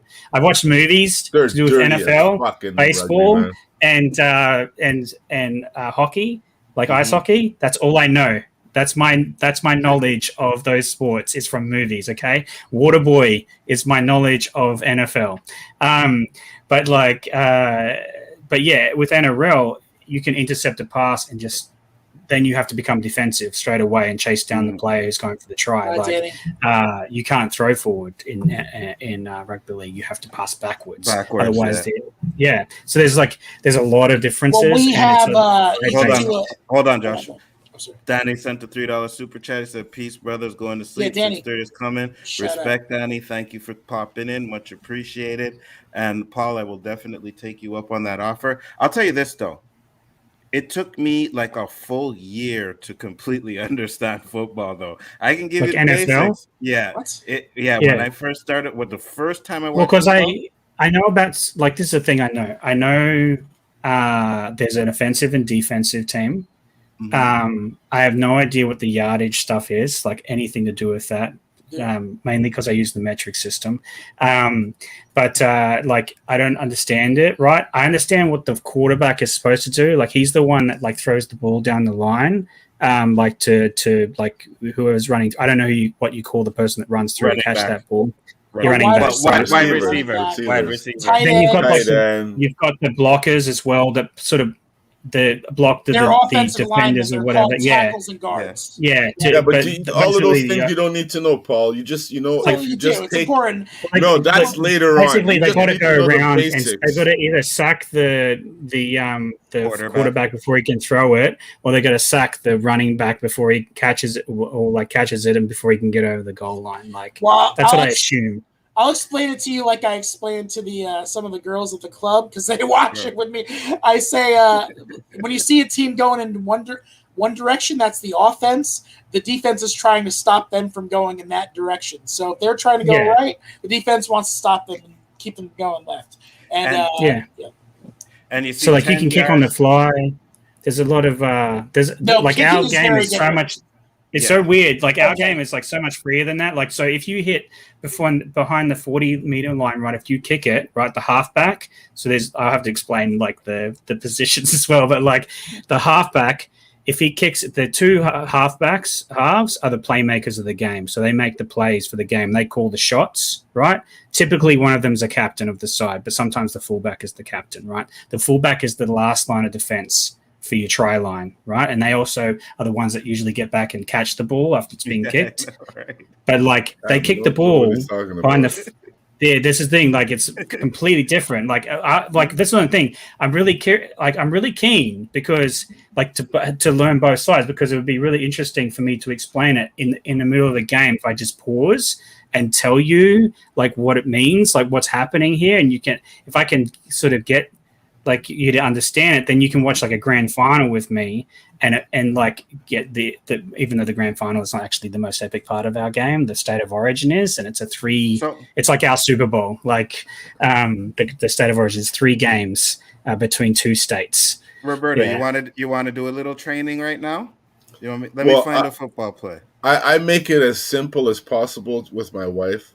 She's made it clear to me that she really does not want to learn football. She just says it because she's tired of me trying to explain it to her, right? Explain it to her, yeah. So basically, I keep it as simple as this. The goal is to get 10 yards.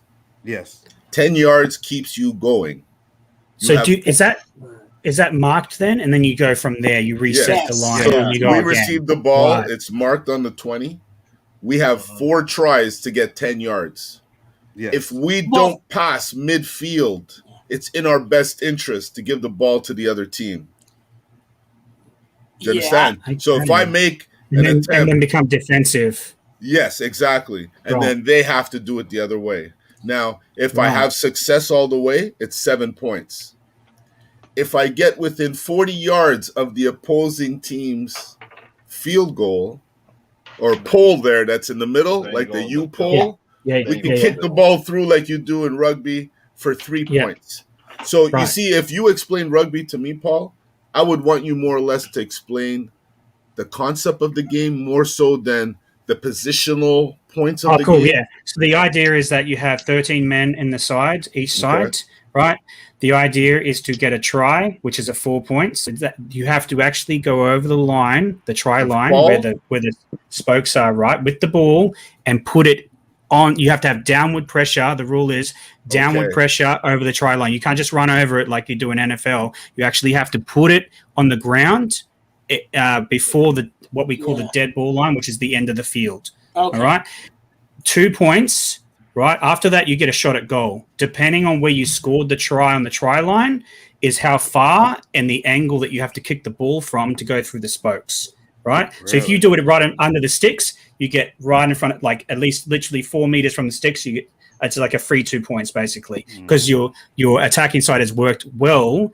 Or they've run around, and you can. There's the other thing too. Once you pass the try line, you can run around, and the defending players will try to stop you. But you can actually put the ball down behind the sticks, and then that's also equal to right in front of the sticks. Right? See, that's what I was gonna say, because I've seen guys run around. Yeah, and that's guys the point. You want to get around in the end zone. Yeah, and then they'll slide. Yeah, exactly. Yeah. So like, or you can, if you're a defender, hold the person with the ball carrying arm upright from the try line, and that equals a no try, and you go back out to the 10-meter line to retry with your attacking line. But if you actually manage to force the attacking player over the dead ball line, then it's a 7-tackle restart for the defending team, and they get to start from the 20-meter line. It'll be easier to show you when I show you the field of play, but essentially I'm getting more in depth into the laws, but essentially the idea is to get more points than the other team, and to do that you need to score tries. Now you can do a field goal. So sometimes a game will come down to you're equal, right? And the end time runs out. That's when they call it a golden point. So like say you're 12-12, right? Each side has got 12 points. Then the game expires. So what they do then is they do 15 minutes of what they call golden point time, and that's any point scored, right? That can be a try, and basically 5 minutes back and forth. So you switch sides. Every 5 minutes you switch. Yeah. Now, the goal here is that your halfback or your kicker, the defending players will come through, try to get them as center of the sticks as possible, and if you can attempt a field goal. Now, if you kick it and you do a drop kick, which is where the ball will go, so this is the ground, it goes dunk, and then you kick it, right? After it has to hit the ground, right? I've seen that too. Drop kick. If it goes over, that's a 1-pointer. You insta-win the game, right? So the idea there is you want a defensive side to keep them as far back from your try line as possible. Otherwise, they work their way up. The forwards and the back rowers work their way up to like the bigger men, work the attacking line up. Then they can block and they can get their halfback to kick it through. So but that's essentially the game. Our overtime is very different. It's So I put this up there just for a real quick, so you see the blue line, Paul? You see the blue line on the screen there? Yeah. That's usually where the quarterback and the offense. The line of scrimmage, yeah. The line of scrimmage. That's where they start. So that's where they hike the ball. Their plan is to get to the yellow line. So you technically get 4 chances to do it, but in this position where they are, if they don't get to that yellow line, they're going to use their 4th down to punt the ball, which is to kick it to the other team. Because otherwise, if they right, if they don't make it on 4th down, then the other team will get the ball right there where they lose it. So if they lose so the idea is to make them work harder to get out of their end zone. You want to make them go the full 100 yards if possible. Yes. But there's a similar thing in league for that. Yeah. I was going to say time is of the essence, and sometimes you have to go for it on 4th down. Yeah, I was about to say that, Josh. I was about to say that sometimes you have to go on 4th down. It's rare, but it does happen. I mean, if you're going for a 4th down from here, you're down by more than a touchdown. It's happening a lot more in the league, I've noticed, after watching for as long as I've been. Like over the years, because back then, in the early 2000s, it would hardly even be used at all. Bro, even I forgot to say... Yeah, go ahead. I forgot to say that the other thing to remember is there's 5 tackles in per attacking side, right? On the 5th tackle, so you get that 5th tackle. So you get the first one that counts as 1, 2, and then you get the 5th tackle. The ref will call 5th tackle, right? Then you have a kicking option, right? So it usually goes to the halfback, and he'll kick it. And the idea is that it's same with this. You try to get it as close to their try line as possible, even over it at some points where it will just hover there. If you kick it past the try line into the dead ball, then you give the team that you're opposing a 20 meter start right off of their try line, and they get 7 tackles. Right? Oh, so they get 2 additional. So you get penalized if you kick over the dead ball line, but the idea is to get as close as you can so that the usually it's the fullback has to run over that place, pick it up, and that way the attacking line that's now defensive can get right up in their face and hold them at the try line, so they have to kick out of their half of the field. Oh my God, Paul, you just made me think of something else. Wow. Like, at least you don't have a whole bunch. How often does your game stop for penalties? Because we have so many holding. Oh yeah, so that's what I was going to say. Bullshit callings on the penalties too. The only time, usually it depends on the ref, and we have some prick refs in our league that I hate. But usually they want free flowing now, and they want fast paced games. So we'll have some players play 80 minutes, and they're doing attacking and defending. That's what I want. Right? I want that shit. But what happens is the only time penalties are really called, because now we have what they call a set restart. So back in the day. Another thing of this line is, right, so you have the attacking side with the ball, and then you have the defending side. The defending side has to retire to the 10 meters from the attacking line, right? Every tackle. If they don't, it's a penalty. Back in the day, they used to stop the game, and it'd be a penalty, and then you get to tap and go again. Now what they do is what's called a tackle set restart. So they have what they call the 5 tackles is called a set. They do a set restart, and they get 5 tackles from that previous tackle instead of a penalty. So it just keeps the game going, and you'll just see it pop up on the side of the screen going, set restart. And so they just get it from number 1 again. No, but we need to have so the ref doesn't cut, because we have to have the ref come out and announce it's pass interference at the 10-yard well, the line. reason they did that, is to make fatigue a factor, right? So people have to do interchange, right? Teams have to do interchange. for like, especially forwards that have worked. The forwards are like the guys that drive the ball forward. So they'll grab the ball, they'll run as hard as they can at the defensive line and try to break through even, right? And that's their job, to push forward. Then you have the little men who are the speed men. So you have the wingers, the centers, and then the halfbacks, who basically are the speed men who you get to basically go edge around or go through the pocket, through the holes, and like basically make plays happen, right? They also have set plays, which you can sometimes see. So they have a speed man run through the line. So you can't, there's the other thing too, something to be important. You cannot be in front of the kicker when he kicks the ball. If you are, and you go to grab the ball, penalty to the other team. If you are inside 1 meter of the person who picks up the ball and you make a play to defend and basically tackle him, penalty. You can't be in front of the kicker when he kicks the ball. But but an example of a set play is, so they have a speed man in Melbourne. They have a speed man at O.O.C, and what he does is they'll kick the ball and he is super fast. He sprints through the defensive line and they kick it to a place where he's supposed to be. He'll run through. I saw it happen last weekend. He grabs the ball and he just tries. He just gets a try because they can't tackle. You can't tackle someone without the ball. You can't sack anybody. Sack without the ball. Okay. You cannot tackle without the ball, or it's a penalty. All five of us, Roberto, Anto, and Treya, let's all get a fantasy rugby league going. I'm just really cool because I think it would be really cool because you guys are really into NFL. It'd be really interesting to see what you think of our game, like the hard hits and all the rest of it. I am watching it now. And vice versa. Are you watching some? You watching some NRL? It's rugby versus NFL, big hits, and I'm like, yo, these guys are taking hits.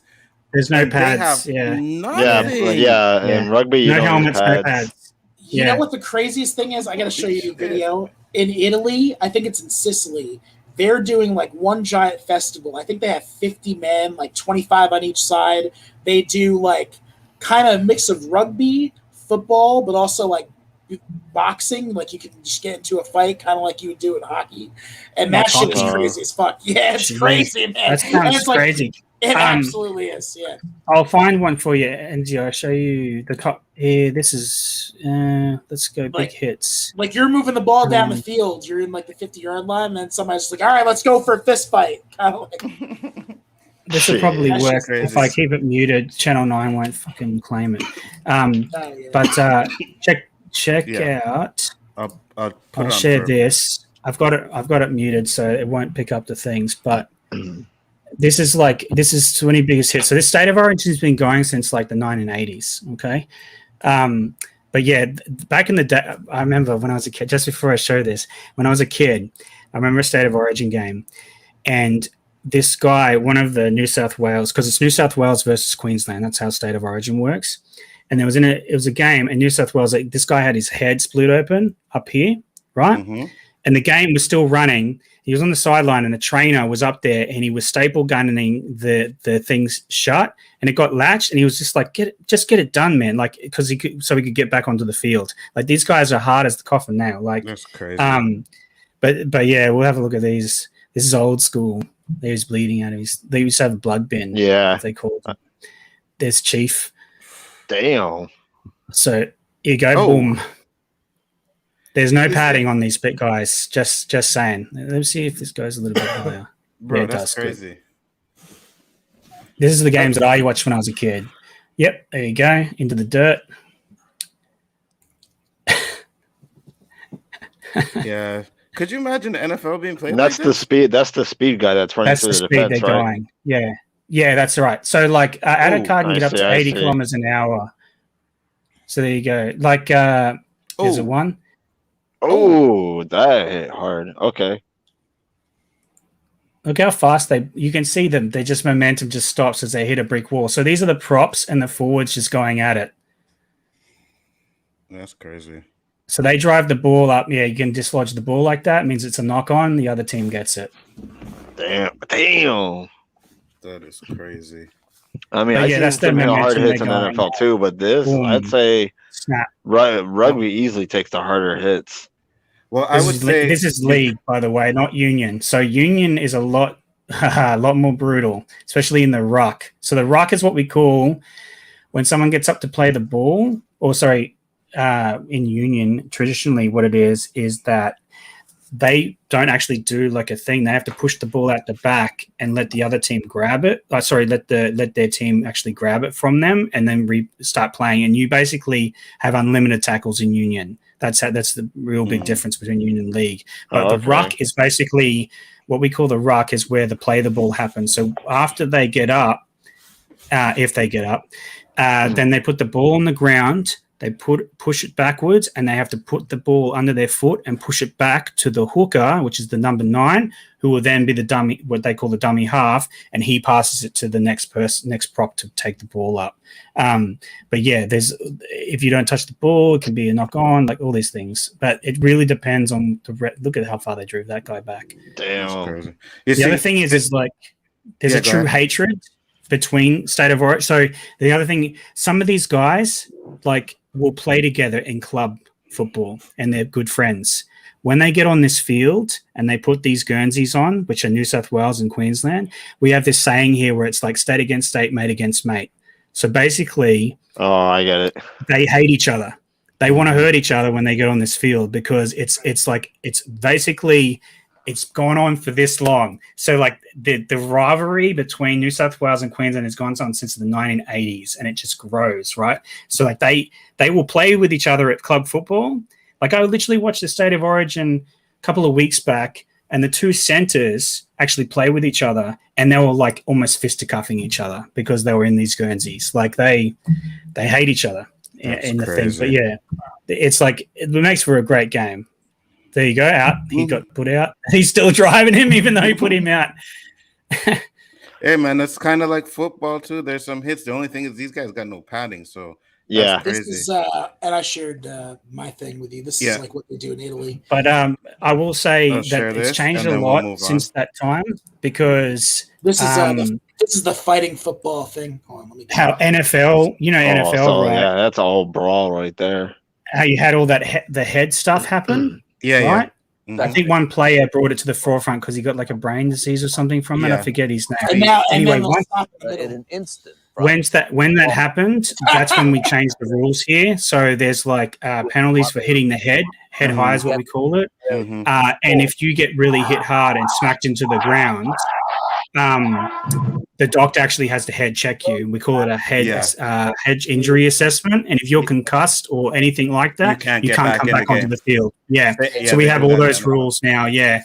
They're making sure they look after him now. You can't do some of those hits are from like 1990s and they've changed a lot of them up now. So NFL's done a lot too. Oh my God. What the hell is this? Gaelic football. Is Gaelic football? It's choppy, Josh, so really can't see the way. Yeah, so laggy. It's like free throw. Yeah, it's like one guy has a ball, but these guys are just like killing each other. It's like what's the point? To bring your skin, your face, to score and live. You know what I mean? What the fuck? That's crazy. Yeah, man. But that's where we can see it. Yeah. So you may put in the no, private it's just freezing. Oh, I will. You may have not seen what we have, but we have like ARL here, which is called AFL, and that is an adaptation of Gaelic football, where they like kick the ball because we have a lot of Irish here from like inception. That's where they kick the ball into the air. There's a lot more kicking involved in it, and it's a circular oval thing where you have to all your points are done by kicking through the sticks. So like that's another thing altogether. I don't watch it because I call it aerial ping pong and I can't stand it. But a lot of people are big on it, especially Melbourneites. So yeah, Josh, I'll put that up there. Let me see it. The game that I would love to play, like for what the Aztecs did. The game where they had to use like every part of their body except for their hands, whatever, to get it through the hoop, and that they had on the pyramids and shit. What game is that? Which one? The ones that pyramids. The one game is that the game that the Aztecs played on Onzo. Not sure which game that is, bro. So here's what Josh sent. What's this? Damn, what the heck? They like It's fighting football, man. Fighting. It just football. looks like They they're. hugging Why each would you other. bother? Oh, they got to get the ball across. Oh. Whoa, he's That was closing at nasty. him. challenge you have is this. This The looks. guy who Look at hit that. looked like he got hurt. You know, Yeah, it did. they're fighting. Wait, Oh yeah. is this in right? Rome? This is in Rome. Yeah, but Yeah. Roberto, you can tell us the truth. Did he like, just you knee guys- him in the You guys guts? fight in Yep. hockey too. In hockey, they pause it for fights too. That's what we love to see. We love to see those hockey Yeah. fights, man. Yeah. It goes back, the Italians say. It's just to like people the that watch NASCAR. They want to see, oh, did you see the crash? The one crash that happened? This is an And Italian this game. developed those Yeah, yeah. rivalries, between They the do it like, inter-neighborhood warfare I don't know if by it's another nearly. name. Oh my god. Or is this the Crips and the Bloods in funny clothes? Oh no Wow, what a no! comparison. Wow. Can I just Level say? of Can I just violence. say? Yeah. What a Yeah. what a white thing to say. What an For absolutely real. white thing to say. For real. They Oh. gouge each other. For real. The only way you can get I see real green. appreciation of Yeah, exactly, crazy right? is He's to like be Crips raped and down Bloods. with Are you the kidding me? Oh yeah, this is exactly what it is. It's gangland warfare. Come on. Yeah, really.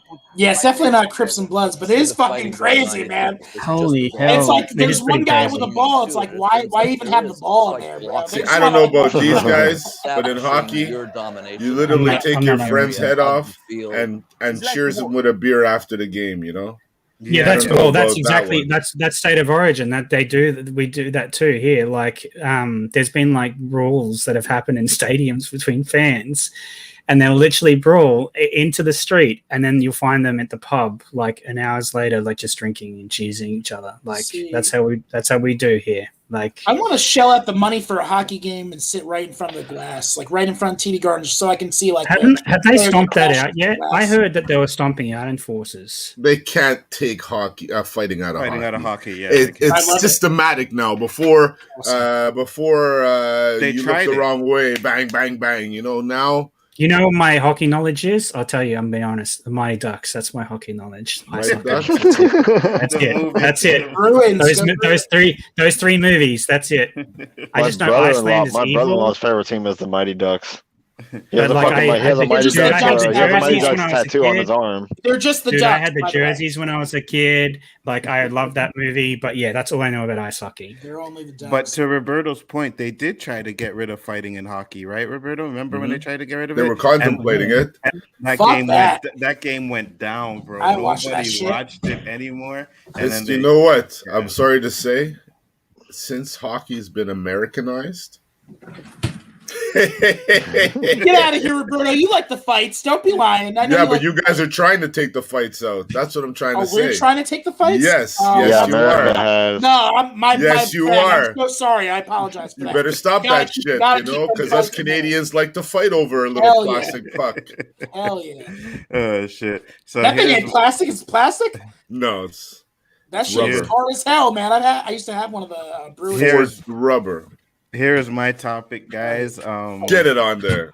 Yeah, I was watching TikTok and I found this. So watch this shit. Okay. Check it out. You either walk away or I'm going to carry your ass out of here. What do you want to do? You better not touch me. Or I'm not what? arguing. What are you going to do? You up on me? Let's go. Walk I'm not away. upset. I didn't do anything. I'm about to do something to you. You better start walking. You better start This walking. is funny. Come after me like that. I ain't coming after you. You're in the wrong neighborhood, motherfucker. Get out. Get out. He lives there, you dickhead. Where's your house? Yeah, What's your wrong address? motherfucker. should walk you home. Like walk him home like he's a kid. Well, you want to bet what I can do? I live here, sir. Oh, you're a Right now, tough you're man. harassing Good the job. neighborhood. I'm not harassing Mm-hmm. You're doing everything for the army right now. You great advertisement for Army, joining dude. the army. So So That's- dumb. that's not the only one. I have this one too. Hold on. I can tell he's inebriated, man. He's definitely, which isn't an excuse, but it's like, stop drinking during the day, bro. Sometime.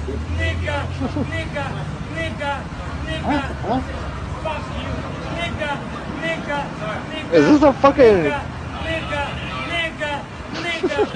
It's a schizophrenic person. Hey man, I don't know, man. Sounds like a Jody's Corner video. Whoops. I already saw me doing a spinning back kick right in this guy's face, man. Take care, everybody. Freaking ball. I ain't worried about that. She's good, man. She's doing She has no good. choice. Good on her. Look at her. Good job. Right, exactly. This is thing. Like this is a thing. Just disregard the person as a racist idiot, and you'll be good. Like that's the thing. Just let it go. Good on her. I'm trying to get rid of them. Hold on, stop sharing. I don't stop it. Stop sharing. But you know what? I literally will go Saturday Saturday morning. There's a right? stream I can watch if I want to hear that word a number of For real, times. Okay? I ain't gonna lie though. I do have a homeless he's guy. not using ER. He's What's using that, Rugby? A. Yeah. He's using the A, not the ER. What'd you say? That's Jeff? true too. Is it? Can I ask a genuine question with that? Does it matter if a white person uses the A instead of the ER? The ER is a little more offensive. Does it really The ER matter? is though? more Because personal. for me, like your I mean, your he's intention obviously- is different, right? He's obviously trying to incite her. Yeah, Like, but he's you're obviously- uneducated. I yeah. can't help you for He's that. like, please, I really want a You're nice not my stick. homeboy. I don't know you. He's like, please, I really well, want a that's the nice thing. stick in my Like, mouth. Please give me I a nice never. stick. Right Yeah, in the that's face. exactly right. Police brutality claim or some crap. No. This is the thing. As I said, I've said it previously. I think on an NZS stream. I've never heard that word used here. I'm sure it is, maybe, Yeah, but but I've there's never no heard it term used for it. here, right? Ever, because there's no African Americans here, right? I But was just gonna ask. I didn't What want do to you call ask. the I was Aboriginals? afraid to. I was gonna say. well, the offensive word for them, I'll put it in chat. I'm not going to say it out loud, but there's a offensive word for them. I'm curious to see. But I have never heard that word uttered other than on a I've TV heard show, that. right? I've heard that. Okay, I've never heard that word uttered other than on a TV show in my own life. I'm just talking about obviously there are racist people here, right? Yeah. But like I've never heard it in my circles or like circles of circles. But like that's the most I've ever heard that word is in movies or like on streams. That's it. Yeah. Jody's Corner. And it's usually not white people saying it in movies or in streams. And so that's why I was asking that question. Like, does it matter in the grand scheme of things if a white person uses an ER or an A? Because I feel like in a black person's mind, it's a white person saying that word, and it's wrong. We had this conversation hard. Don't become an Patterson. Don't become an New York. And Americans don't like the Canadian perspective. I'm just saying, don't go to Jacksonville. This is the thing, right? And to Paul's point, my son's generation, like they let their white friends say it. Like, you know what I mean? Hey, what's up, nigga? Like I hear them when they're on the fucking game and it's just nigga. Like, and I said, like, it's okay. And he's like, nah, because they don't have the same effect. Yeah, then the intent isn't to offend you. Yeah, it all comes down like, to it means like what's up my homie, home? you know, like it'd be like saying, homie. "What's up my homie?" Right? Yeah. Or like if someone said to me, "I'm going to say this word. It's not the N word." Yeah. If someone comes to me and says, "What's up my wigger?" to me, right? I'm just like, okay, cool. Like I've had people say that to me, and I'm like, okay, whatever. Like it's not offensive to me. But then again, I'm like, people could hear something else when you say that, dude. Be careful. Like, but yeah, I've never had it. I know, like on MSK's thing, he's had people like that say it on his, and he doesn't care. Like, Americans I feel like say it like if you're from the South, it's every second word. Yeah, I feel like it's every like there's like a what you're saying is like from my experience there's like this generation thing now where the generations beneath us are like it's just a word, no one cares anymore. Like yeah, but you see to an extent, Paul, because I mean, if Anzo's son is chilling with his boys in the hood. And that same kid walked up to that circle and said, I think Anzo's son's going to be like, shit, I'm going to have to save my friend's life now. Yeah. You see, you can't use it everywhere. You see, when we're chilling, you can say it. And that's what we don't like about it. It can't be something that we could say and you can't say. Right. It's got to be either we can all say it or it has the same meaning to everybody else. And guess Remember what? there was that Everybody's going to say it concert? anyway. It's going to be there. There was a concert. I forget who the artist was, but he got a white woman up to sing his song or rap his song. And then she started rapping it, and then she said the N-word in it, and everyone's just like, and he took the mic away straight. I'm like, but hang on. If I'm chilling in my car, I think that was logic. I want to say something. There's a song that gets if I hear it, it gets trapped in my head, and it's like I can't remember the name of the song. I think it's like my N-word. My N-word, my N-word, my N-word. Like he sings that in the song. And it's but like it gets stuck in my head because it's like a catchy beat. But I'm just like, I can't sing this out loud. My nigga. That one. Yes. But you see, all of my chains. But you see, like, I feel like we're at a point in society where there's a decision that needs to be made, and I agree with you, Roberto. Either it's okay for everyone, or we just retire the word and we just go, no one says this word anymore. It's got a lot of racial hatred behind it. I can understand the whole take the power back thing, right? But it's got history with that word. And I feel like I've heard like black people talk on it and go, I don't ever use that word because of the racial history that comes with it. I'm like, and everyone has their freedom to choose that.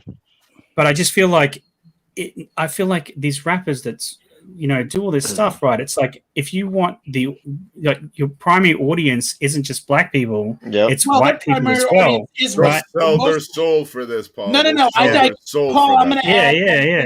No, I'm gonna take that whole thing that you just said away. Their audience is white people, like black people. Like I know, my cousin. Hey, shout out to my cousin. I thought you were gonna say there are black people. No, the audience is white people because that's how they get over. Because let's be honest, whatever. I don't want to make a stereotype. If you're talking about population, I agree with you completely. Because obviously there's more white people. Like no. When I'm driving, I see more white people jamming that kind of music than the brothers. Yeah. Right, because like I always look and I'm surprised, and for whatever reason, when I look, the volume tends to go down. Well, keep playing it. No, that's not what I was saying. I started that shit down. I keep at the same level. Yeah, I know, but it just feel uncomfortable, right? Because a brother's there. He looks a little intimidating. I don't want to get killed for playing a song. You don't know, right? You don't know. Yeah, well, I feel like I don't feel that way about it. That is true to a certain extent. I do agree with that. I'm gonna be full serious like with this. There's a stereotype of that as well. Like when I was talking to going to LA, right? All the things that I've seen in movies about LA make that look like I'm going to get absolutely dismonstered as soon as I get off the plane. I walk down the wrong neighborhood, I'm done. Like, well, you might. That is partially true. Yeah, but I'm like, it's like then there's like a nuance to that too, because there is like places that people know that that's a place not to go, and it's the same thing here. There are places here I know are like where Aboriginals and Islanders actually have full wars in the street. I ain't going down that street as a white person. They'll be enemy of my enemy is my friend. Shit, like sneak in for somebody. Yeah, don't go down to Sydney, mate. There's all types of kangaroos there. King's Cross, man. King's Cross. Everyone knows King's Cross. You don't go to King's Cross, man. Everyone should know that. I'm going to say this: a PSA. If you ever go to Sydney, I've heard about that. Don't ever go to King's Cross. It is it's a death knell. Like. Do they have some good food down there in King's Cross? No. I'm gonna check it out, man. Don't touch it. But you see, I saw a map a couple of years ago of an overlay of gangland in Sydney, and it's like there's triads, there's the Bra Boys, which are like the white gang of Australia, basically, and you've got Sudanese and some other people. Like there's a full map of where the gangland actually is for these people. It's like it's literally we're like 50 years or 100 years behind America with New York. Like that's literally what Sydney, like it's like the gangs of New York sort of style, where there's like all these different gang places, and they have lines in the stand about where their gangs are, like where their territory is.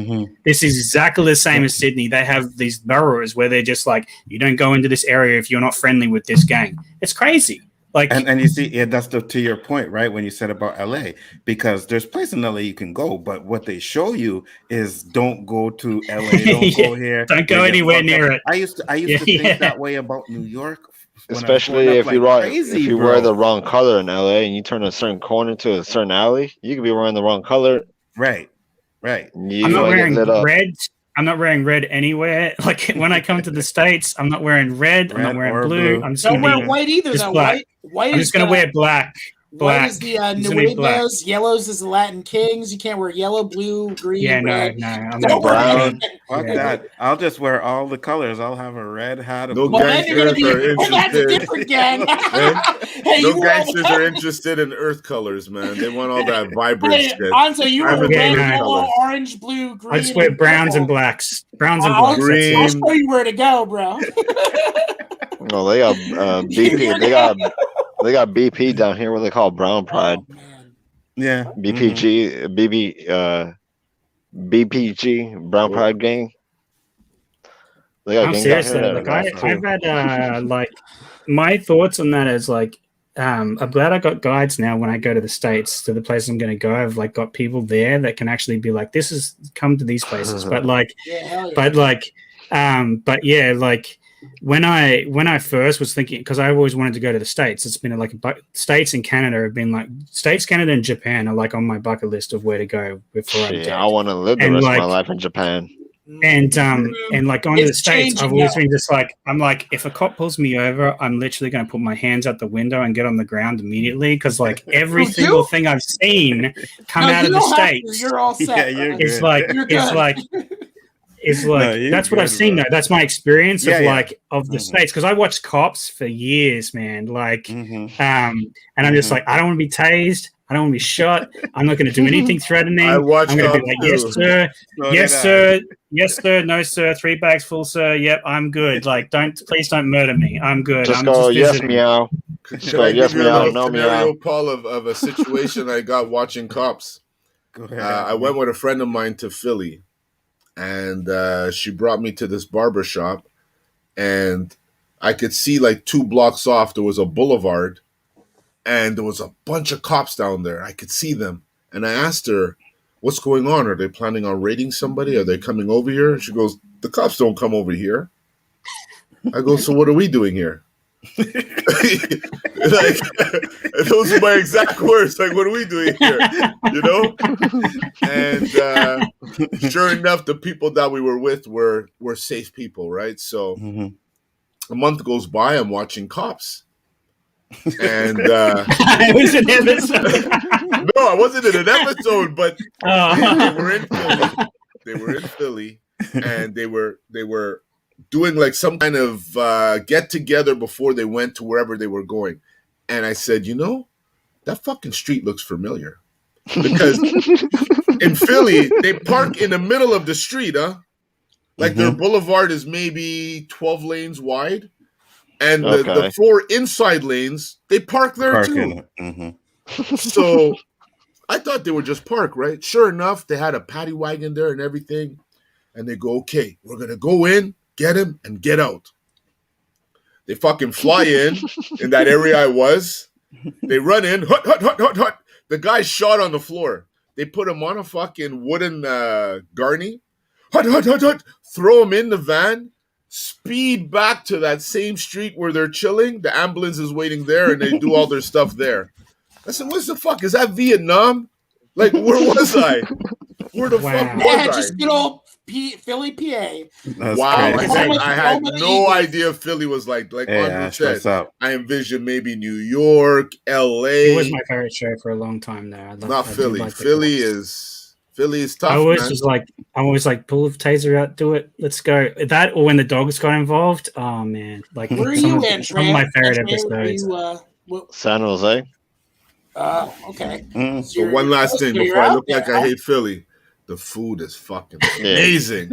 Yeah, I'm in Cali, same state as K-Dot. You're close to San Fran and Oakland. Are you close to I'm more closer to K-Dot, who's in San Fran. So Oakland, I hear, is like, you know, bro, they don't want no white people in Oakland. They see white people that I hear in there, they'll fucking kill them now.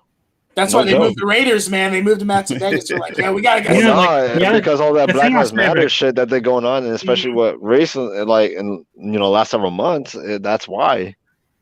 like all the cop shows. crazy. I don't know if they probably obviously they edited stuff. Like I don't even think they have a all the police episodes department I've there seen, anymore. They had to borrow from like fucking Vallejo or some shit. Well, it's such a it weird. was all trailer trash. That's all they Because were you're- after every time. because you Oh, have- Trailer yeah, I trash. know. In White the people, cop show, white folks, man. yeah. It was always But trailer you trash. have- White people. Oakland, and then you have like you go right across that red bridge, and it's like San Fran, the nicest city, you know, in America or whatever. It's crazy how like Bro, it's fucking crazy in San Fran shit right is now. it? Yeah, it's not the same. Like Yeah. okay, It's got like all the fucking Asian hate and shit like that that's going on. Asian people are getting fucking beat and like you fucking drugs shit all over the fucking streets and shit. But you see, Like that's it's the getting thing. worse. That's the thing, and that goes back to those videos. It's like the fucking hatred, like for fucking people of color, or You if you're open not that like Exactly. them, They want to keep it that about closet fucking was that shit full. all the time. it's That closet was The full. division. always, bro, always. And go back to the thing, like we were saying, right? I feel like, and me and Roberto have talked about this many times, like we got to get it out to music, because you can't expect someone who likes your song who's not black to not be running around saying the word, right? You know what I mean? Like Gaishka was talking about it in his car, like driving his car, and he says the word when he's alone, and that's fine. But at the end of the day, if we're going to be getting mad at people and want to be like, yo, you can't say that word, then we as a black people, we have to be the ones to get rid of the word. Yeah, but True, you're right. But true. like Vito, Vito? the YouTuber, yeah. Mm-hmm. He put on YouTube, on Twitter once that he sings along to this song, and apparently it's like full of the N-bomb. And he's like, when I'm driving alone, because he's a major troll, he likes to troll both sides of politics, right? And he's like, when I'm driving alone, I like, and I'm listening to this song, I say every word in it, and people lost their minds. And I was like, but if he's alone and he's not racially slurring somebody and he's singing along to the music, don't the artists want white folk to sing along to their music? Like, what's the point if you're not singing along to the songs? Like, so that's where it's really confusing Like, to me, because if there's like certain music that like or certain songs that I'm listening, I'll sing it by myself too. Mm-hmm. Or but then again, I don't listen to enough songs with that word in it. So or I like can't- if I'm around like friends that I'm cool with, you know, mainly like around like 'cause I have a lot of like more like Mexican friends. To be honest, I have like a lot of Mexican friends, a lot. Like I'm not a big mainstream Like hip hop fan but anyway. I mean, like I'll sing around hip hop them because they're comfortable with it and stuff like that. And I have like, you know, a few black friends too in real life too, you know, that they're okay with it. They don't care, but I mean at the same time, but like if it's by myself, I do it, but usually or not. Or I don't say it at all. So like every once in a while I'll catch myself slipping, like when I don't intentionally mean to say it, like use it at all, it just slips. But not in a bad way, but it just slips. I'm like, I catch myself on that sometimes too. Do you guys know Yellow-Who from he's from a rapper from Alabama, white rapper.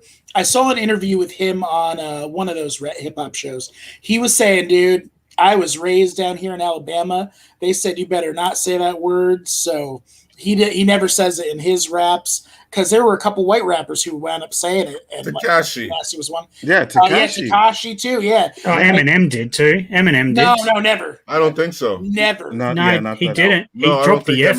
He dropped the F, like not the swear word, but like he dropped the F bomb a few times too. Oh, but not the F bomb. But not the N one. Not around Dre, man. I don't think he's ever. Really? Yeah. No. Dre don't play that. I wouldn't say that. I don't think he would. Yeah.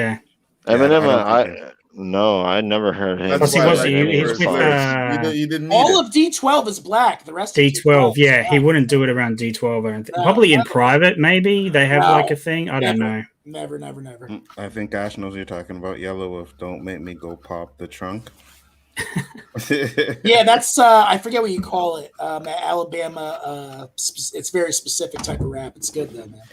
I'm just saying, like I said, man. At the end of the day, right? There's certain, we know when it's done derogatory, when it's meant to fucking say it. And if you have a white friend and you guys are bumping Biggie Smalls and the N-word comes up, how can you get mad at him when we're both singing along with the song, right? So that's why I say it has to start with the music. It has to start with us. If we want to get it's 100% the music. Yeah, if we want to get rid of the word, been the music. We have to stop putting it in our tracks, man. I don't want to mince words though, because those two videos have nothing to do with this thing. That shit is like completely like for the first video. I know the guy was drunk out of his mind. I could tell, like I could see it. He's inebriated, but alcohol just makes you do the things that you want to do. It was probably hidden in there, but he was day drunk and it probably came out like that. And the second guy wanted to get a lawsuit going. He wanted to get that nightstick to the face because he just kept saying, he's like, come on, hit me, hit me, hit me. That was his way of saying hit me. Congrats to her for she respect to her. She kept her cool. Good job. Very good. Yeah. Yeah, absolutely, 100%, man. Because you say that to the wrong person, man, and they are fucking kicking off your face, right? So she was very professional. She's and a even, cop. I know, but even like some white cops, if you say the wrong thing to them, they're jacking you up. You know what I mean? Well, right? Different rules for different fools, right?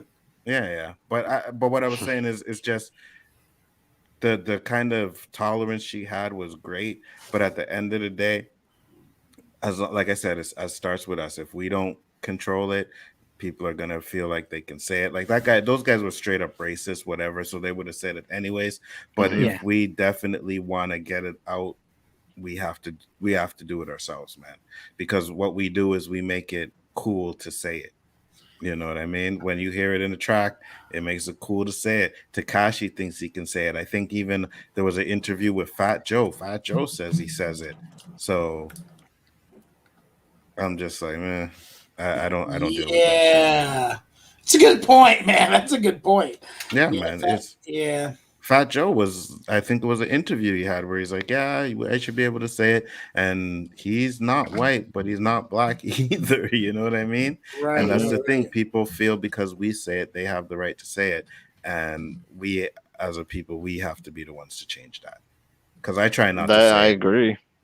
I really try not to say it, man. As hard as I can, I try not to say it. Do you think it's like a culture thing that needs to sort of change in the culture, like that artists and also like people that are growing up like in those situations need to sort of be like, we have to they have to like allow their white friends to say it in their presence without getting stomped, or they just have to be like not saying that word anymore? Do you think that's the way to sort of solve the situation? Yeah, go ahead, Josh.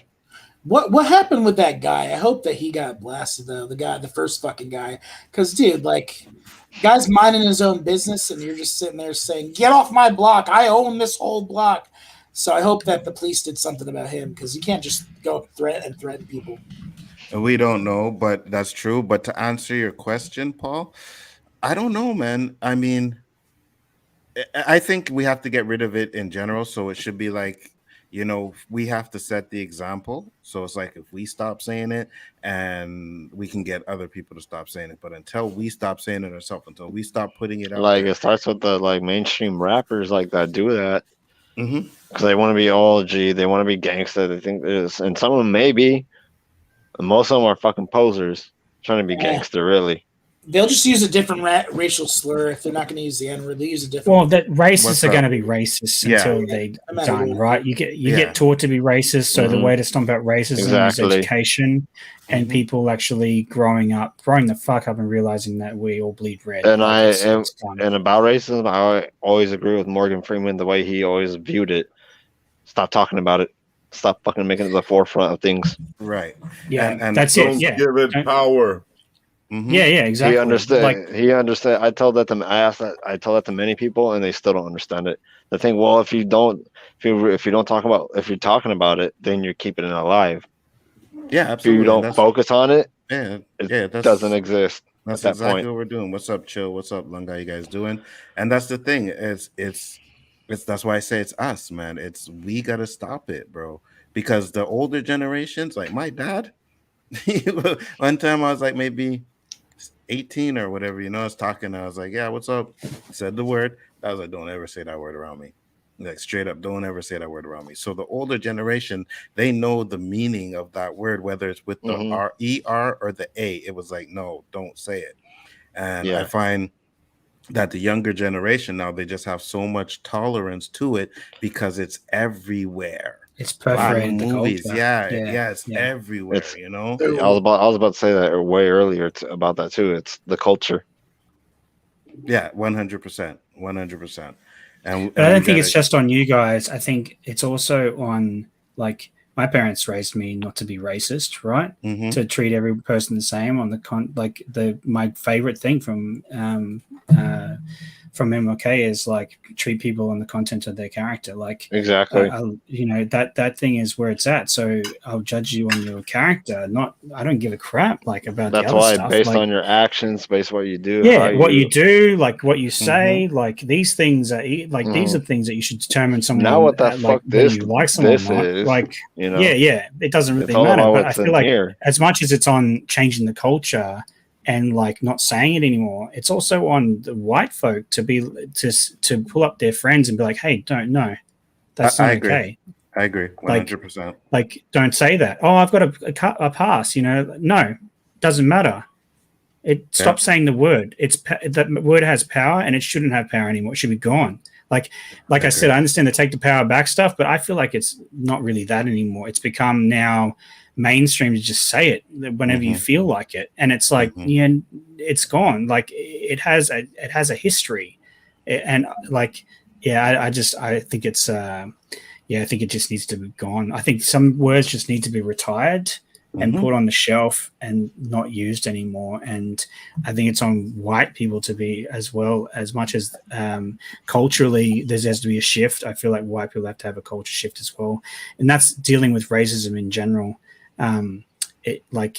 Lunga, speaking of him, talks about a tolerance for racism. And I think he's true when he talks about tolerance for racism. Like there's a lot of people that are tolerant. Like we'll hear a racist joke, and we'll have a cackle and go, "Oh, that was racist," but then we won't say the person, "Don't say that to me again," or "Look, I don't think that was appropriate." Like we'll just keep to ourselves. Like we don't actually. Context is important though too. Context is very important. We tolerate it, but we tolerate it. Like that's the thing. We tolerate it. Like my ex's grandfather said some stuff about Aboriginals one time, and I didn't pull him up on it. I just tolerated it and was like, "Oh, he's an old man. He's got his views," and I moved on. But I was like, "But if he says that stuff to other people or my kids, then I shouldn't have tolerated it, right? I should have been like, no, it should be stomped right there and been like, no, don't say that stuff again. It's not right. It's not right." Like, so I feel like there is a tolerance within the white community for a certain level of racism. Like we won't, like generally people won't say the N word because they super racist, right? We judge these things as, I think we put them in a scale of like super racist to slightly racist. We like have this tolerance in that field, right? And so it's like, we just need to stop tolerating it. We need to be just like, no, stop making fun. There's like, when I say this though, I think stereotypes exist for a reason. And I feel like saying like talking about chicken wings or whatever the hell, right? Like, I don't think that is like racist inherently. If you're a comedian and you're making jokes, I don't think there's anything wrong with that. It's the concept. But yeah, that's what I'm saying. Like, comedy shouldn't be illegal. Like, but I feel like the stereotypes. There's white trash stereotypes that are funny. Like there's this white dude stereotypes that are funny. Like some of my favorite Dave Chappelle clips, and even Eddie Murphy, is when they dress as white guys and they pretend he has the white man voice, and I laugh every time because it's hilarious because he's doing a commentary on white society and how they view black people. I'm like, this is hilarious. Like that he's bringing light to a serious subject with comedy. And I feel like when you do that, it's interesting and it makes you think, it thought provokes. But I feel like the tolerance thing is a big issue within the white community currently, and we're like getting out of this like segment of blatant racism, and now we're in this tolerating racism like level, and it's like got to be to the next level where it's like, no, racism is stupid, let's stop it. Like, let's just not be racist, like, or tolerate it with our friends. I've always thought, like, it to be freaking stupid in the first place. It's like, I mean, it's ridiculous.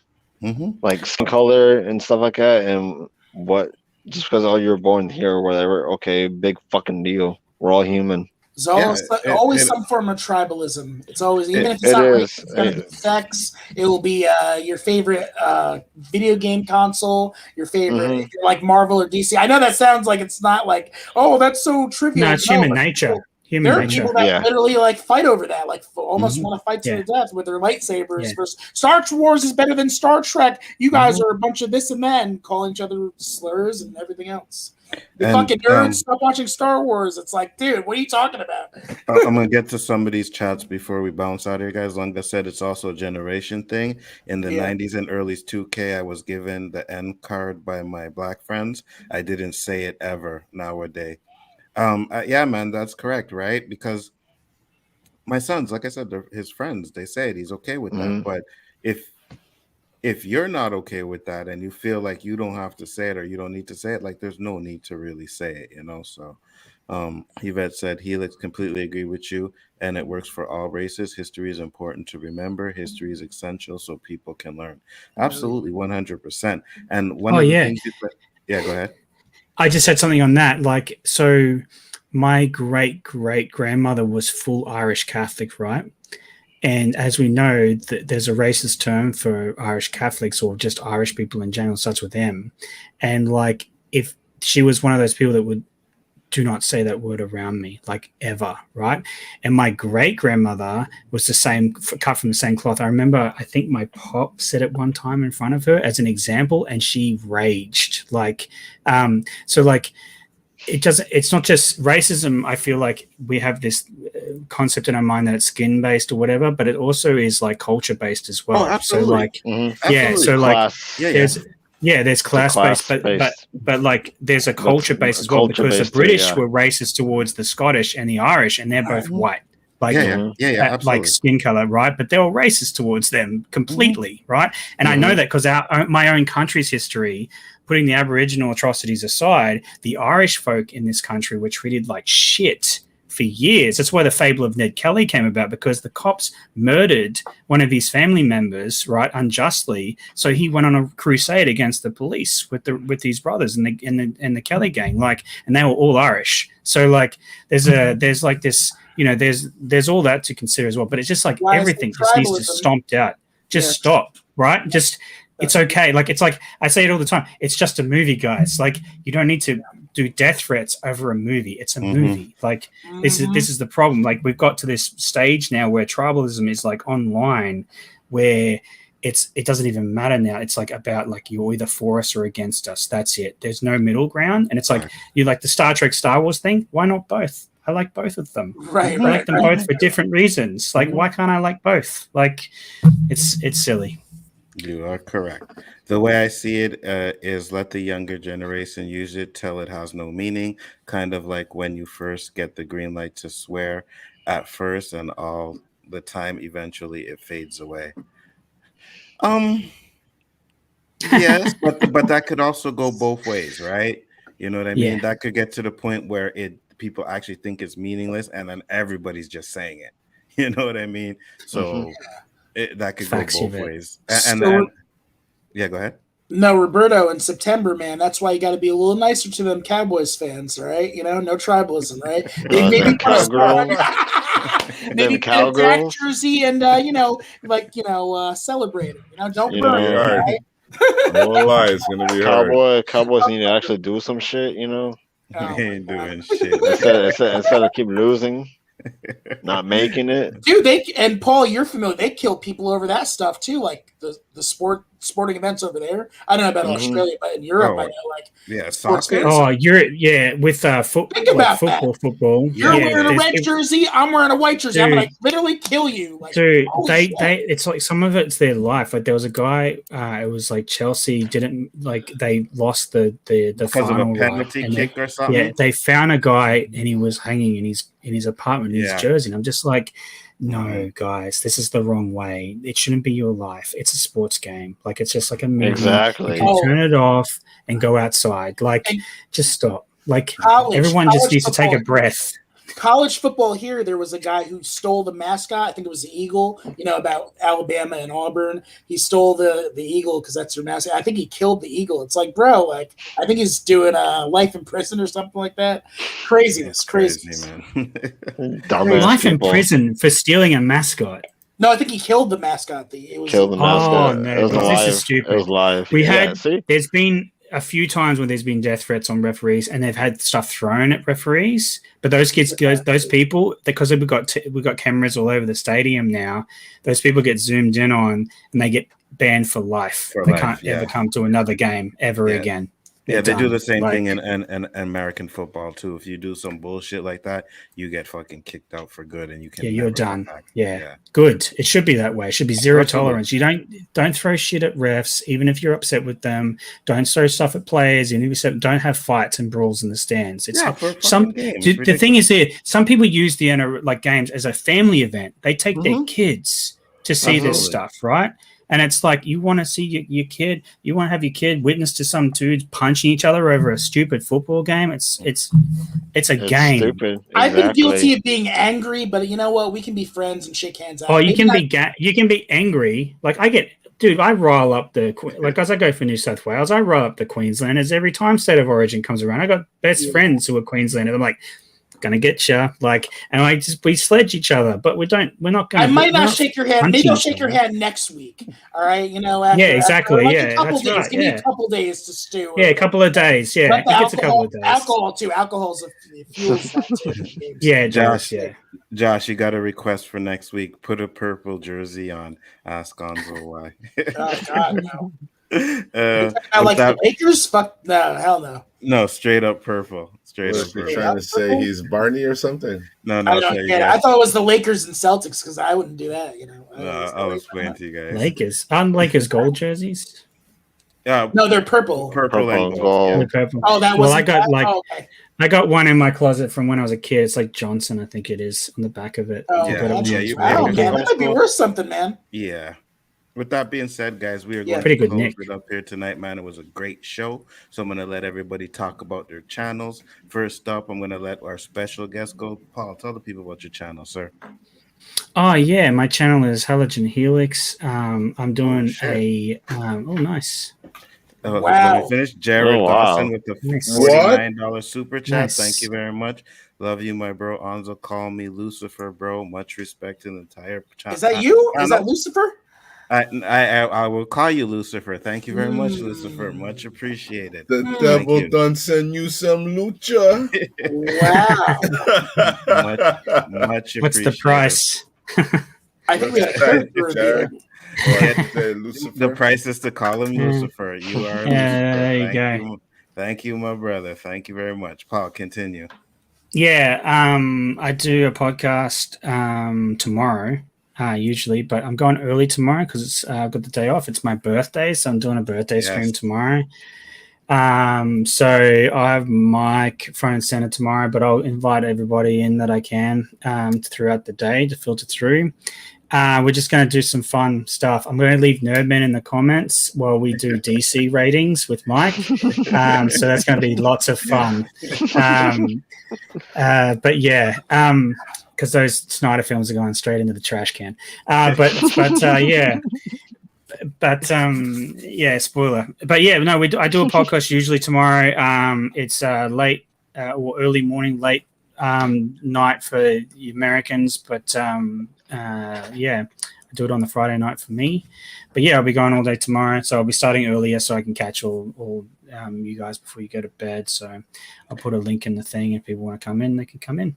Oh, I'll definitely pop in on your birthday screen. I'll pop definitely in. Not. And guys, just to let you know, his channel is in the description box below. So if you haven't subbed to Paul, sub to him. Great guy, does some good content. Next up is Andrea. Tell the people, sir, I know you don't really have a channel, but tell them where they can find you. But yeah, I'm on MSK's channel a lot. I modded his channel a lot, mainly. You can find me on there. I'll mostly be on the panel a lot with them and all the rest of the people that are on here. Sure. Like Paul, like Anzo on here, And sometimes I'll be on Paul's sometimes too at times, but I'll usually be modding in his in the chats with his. But you can find me all in theirs. You can find me on Ashley's stream too. Sometimes I'm on hers deal too. Excellent. And shout out to them. Shout out to Ashley. Shout out to MSK, K-Dots, and the rest of the crew. Man, those guys are fire. Next sub to Ashley, sub to the ankle biter. Facts, absolutely. What's up, Jess? Glad you can make it. Next up, Josh, tell the people about your channel, sir. Movie Aficionados on Facebook and YouTube. On Facebook, we got over 6,000 members. So if you guys want to post your content in there, and on my YouTube, I got a lot going on. I just went to the Bada Bing, the legendary Sopranos strip club. I went to the Clerks Quick Stop. They're going to start filming Clerks 3, so I'm going back and forth. I just saw they have the crew over there setting up, so I'm going to try to get some behind the scenes stuff if I can. Friday, me, LDG, and I, we're doing a round table.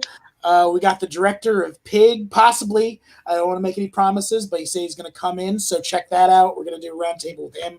And wait, is that the Nicolas Cage Pig that we're talking about? Great film. Oh, yeah. shit. He reached out to check out my video with me crying if you want a good laugh. And what else? Oh, I might go to Tony Soprano's house. It's right down the street. Not really down the street, but it's 20 minutes from me as well. So, I'm doing some cool stuff like that. Yeah, man. Yeah. Hold on. Before I Tony get to Soprano. Roberto, Paul, you seen Pig? No, I haven't seen it yet. I showed the trailer when I was doing a stream once, and I was like, everyone's like, I'm like, I want to see this film. You get nothing from the trailer. It's completely different. Like, yeah, no, I want to see it. So Nick Cage movies, I'll watch just because I want to see him go full Nick Cage all the time. Yeah, Paul, you'll like it. Paul, check out my video. I literally was crying. No, I was crying when I got out of the theater, and the director he saw, and he reached out to me. He's like, "Wow, that really touched me, man," because that's how I felt. You might leave the theater crying if you have that. You'll like it. It's trash, but you'll like it. Nicolas Cage. You'll like it. Nick Cage is the boss. And he was great. Yeah. No, he wasn't. Last but not least, Roberto, talk to the people, sir. If you're here, you know we are Wednesday nights. Late night game changer usually follows suit, but we ain't got the energy for that tonight, people. So we'll be back next week, strong, kicking it. And I'll leave that up there to say, hey, you never know when F the Eagle will be around. Mm-hmm. Hopefully it will be soon, because I know you got that fire intro. So let's get it going, bro. Thank you, sir. Let's get it going. And thank you, everybody that came into the chat. Mama Bear, Jess, Jared, my Lucifer. Much love. Thank you Much very love. much.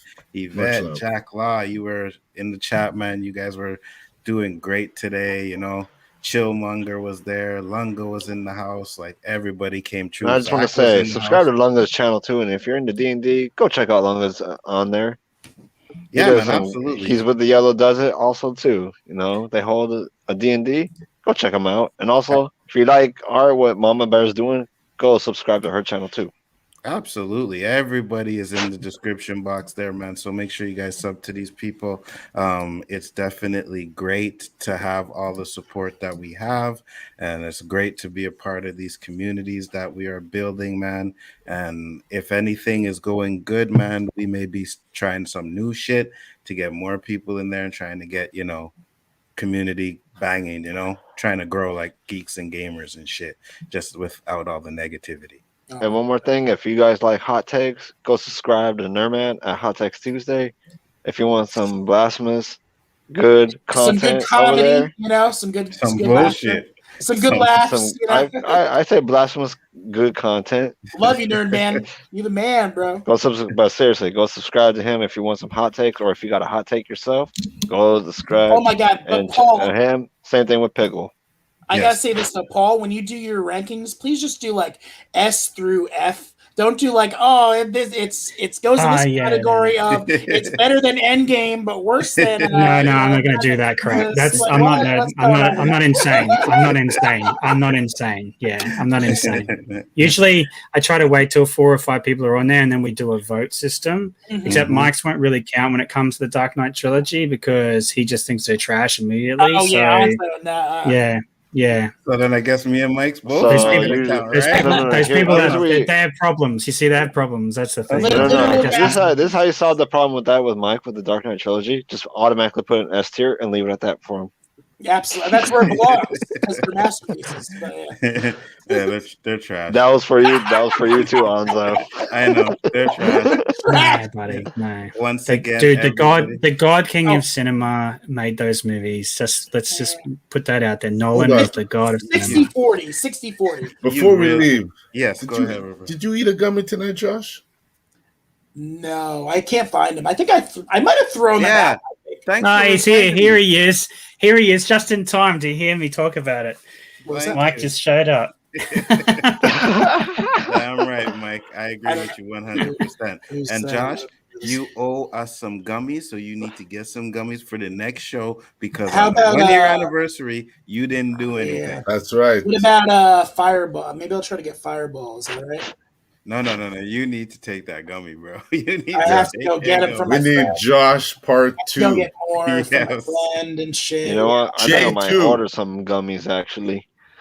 Maybe I'll just get that lemonade. I'll drink the lemonade. He has lemonade too, over at his house. Whatever you need to do. Yeah. I'm gonna get the Huckleberry ones. Sounds Indigos. good. Indigos. Sounds good. And he goes, Peace out, guys. Good show.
yo. Gosh, there, not me. My bad. I'm gonna come back in for a second, guys. Make sure you check out Film Elite's channel right now. Looks like they're doing karaoke stream. I think I'm gonna pop over there for a minute. Don't know what you're gonna see if I do anything, but I'm definitely gonna pop over there. So Film Elite's channel. Actually, you know what? Let me try and put his channel in the chat real quick so that you guys can get it. Before I close it out. It's weird. All right, so yeah, I'm gonna put that in the chat for you guys. Go over there, man, and we're gonna have some fun over there. So peace out.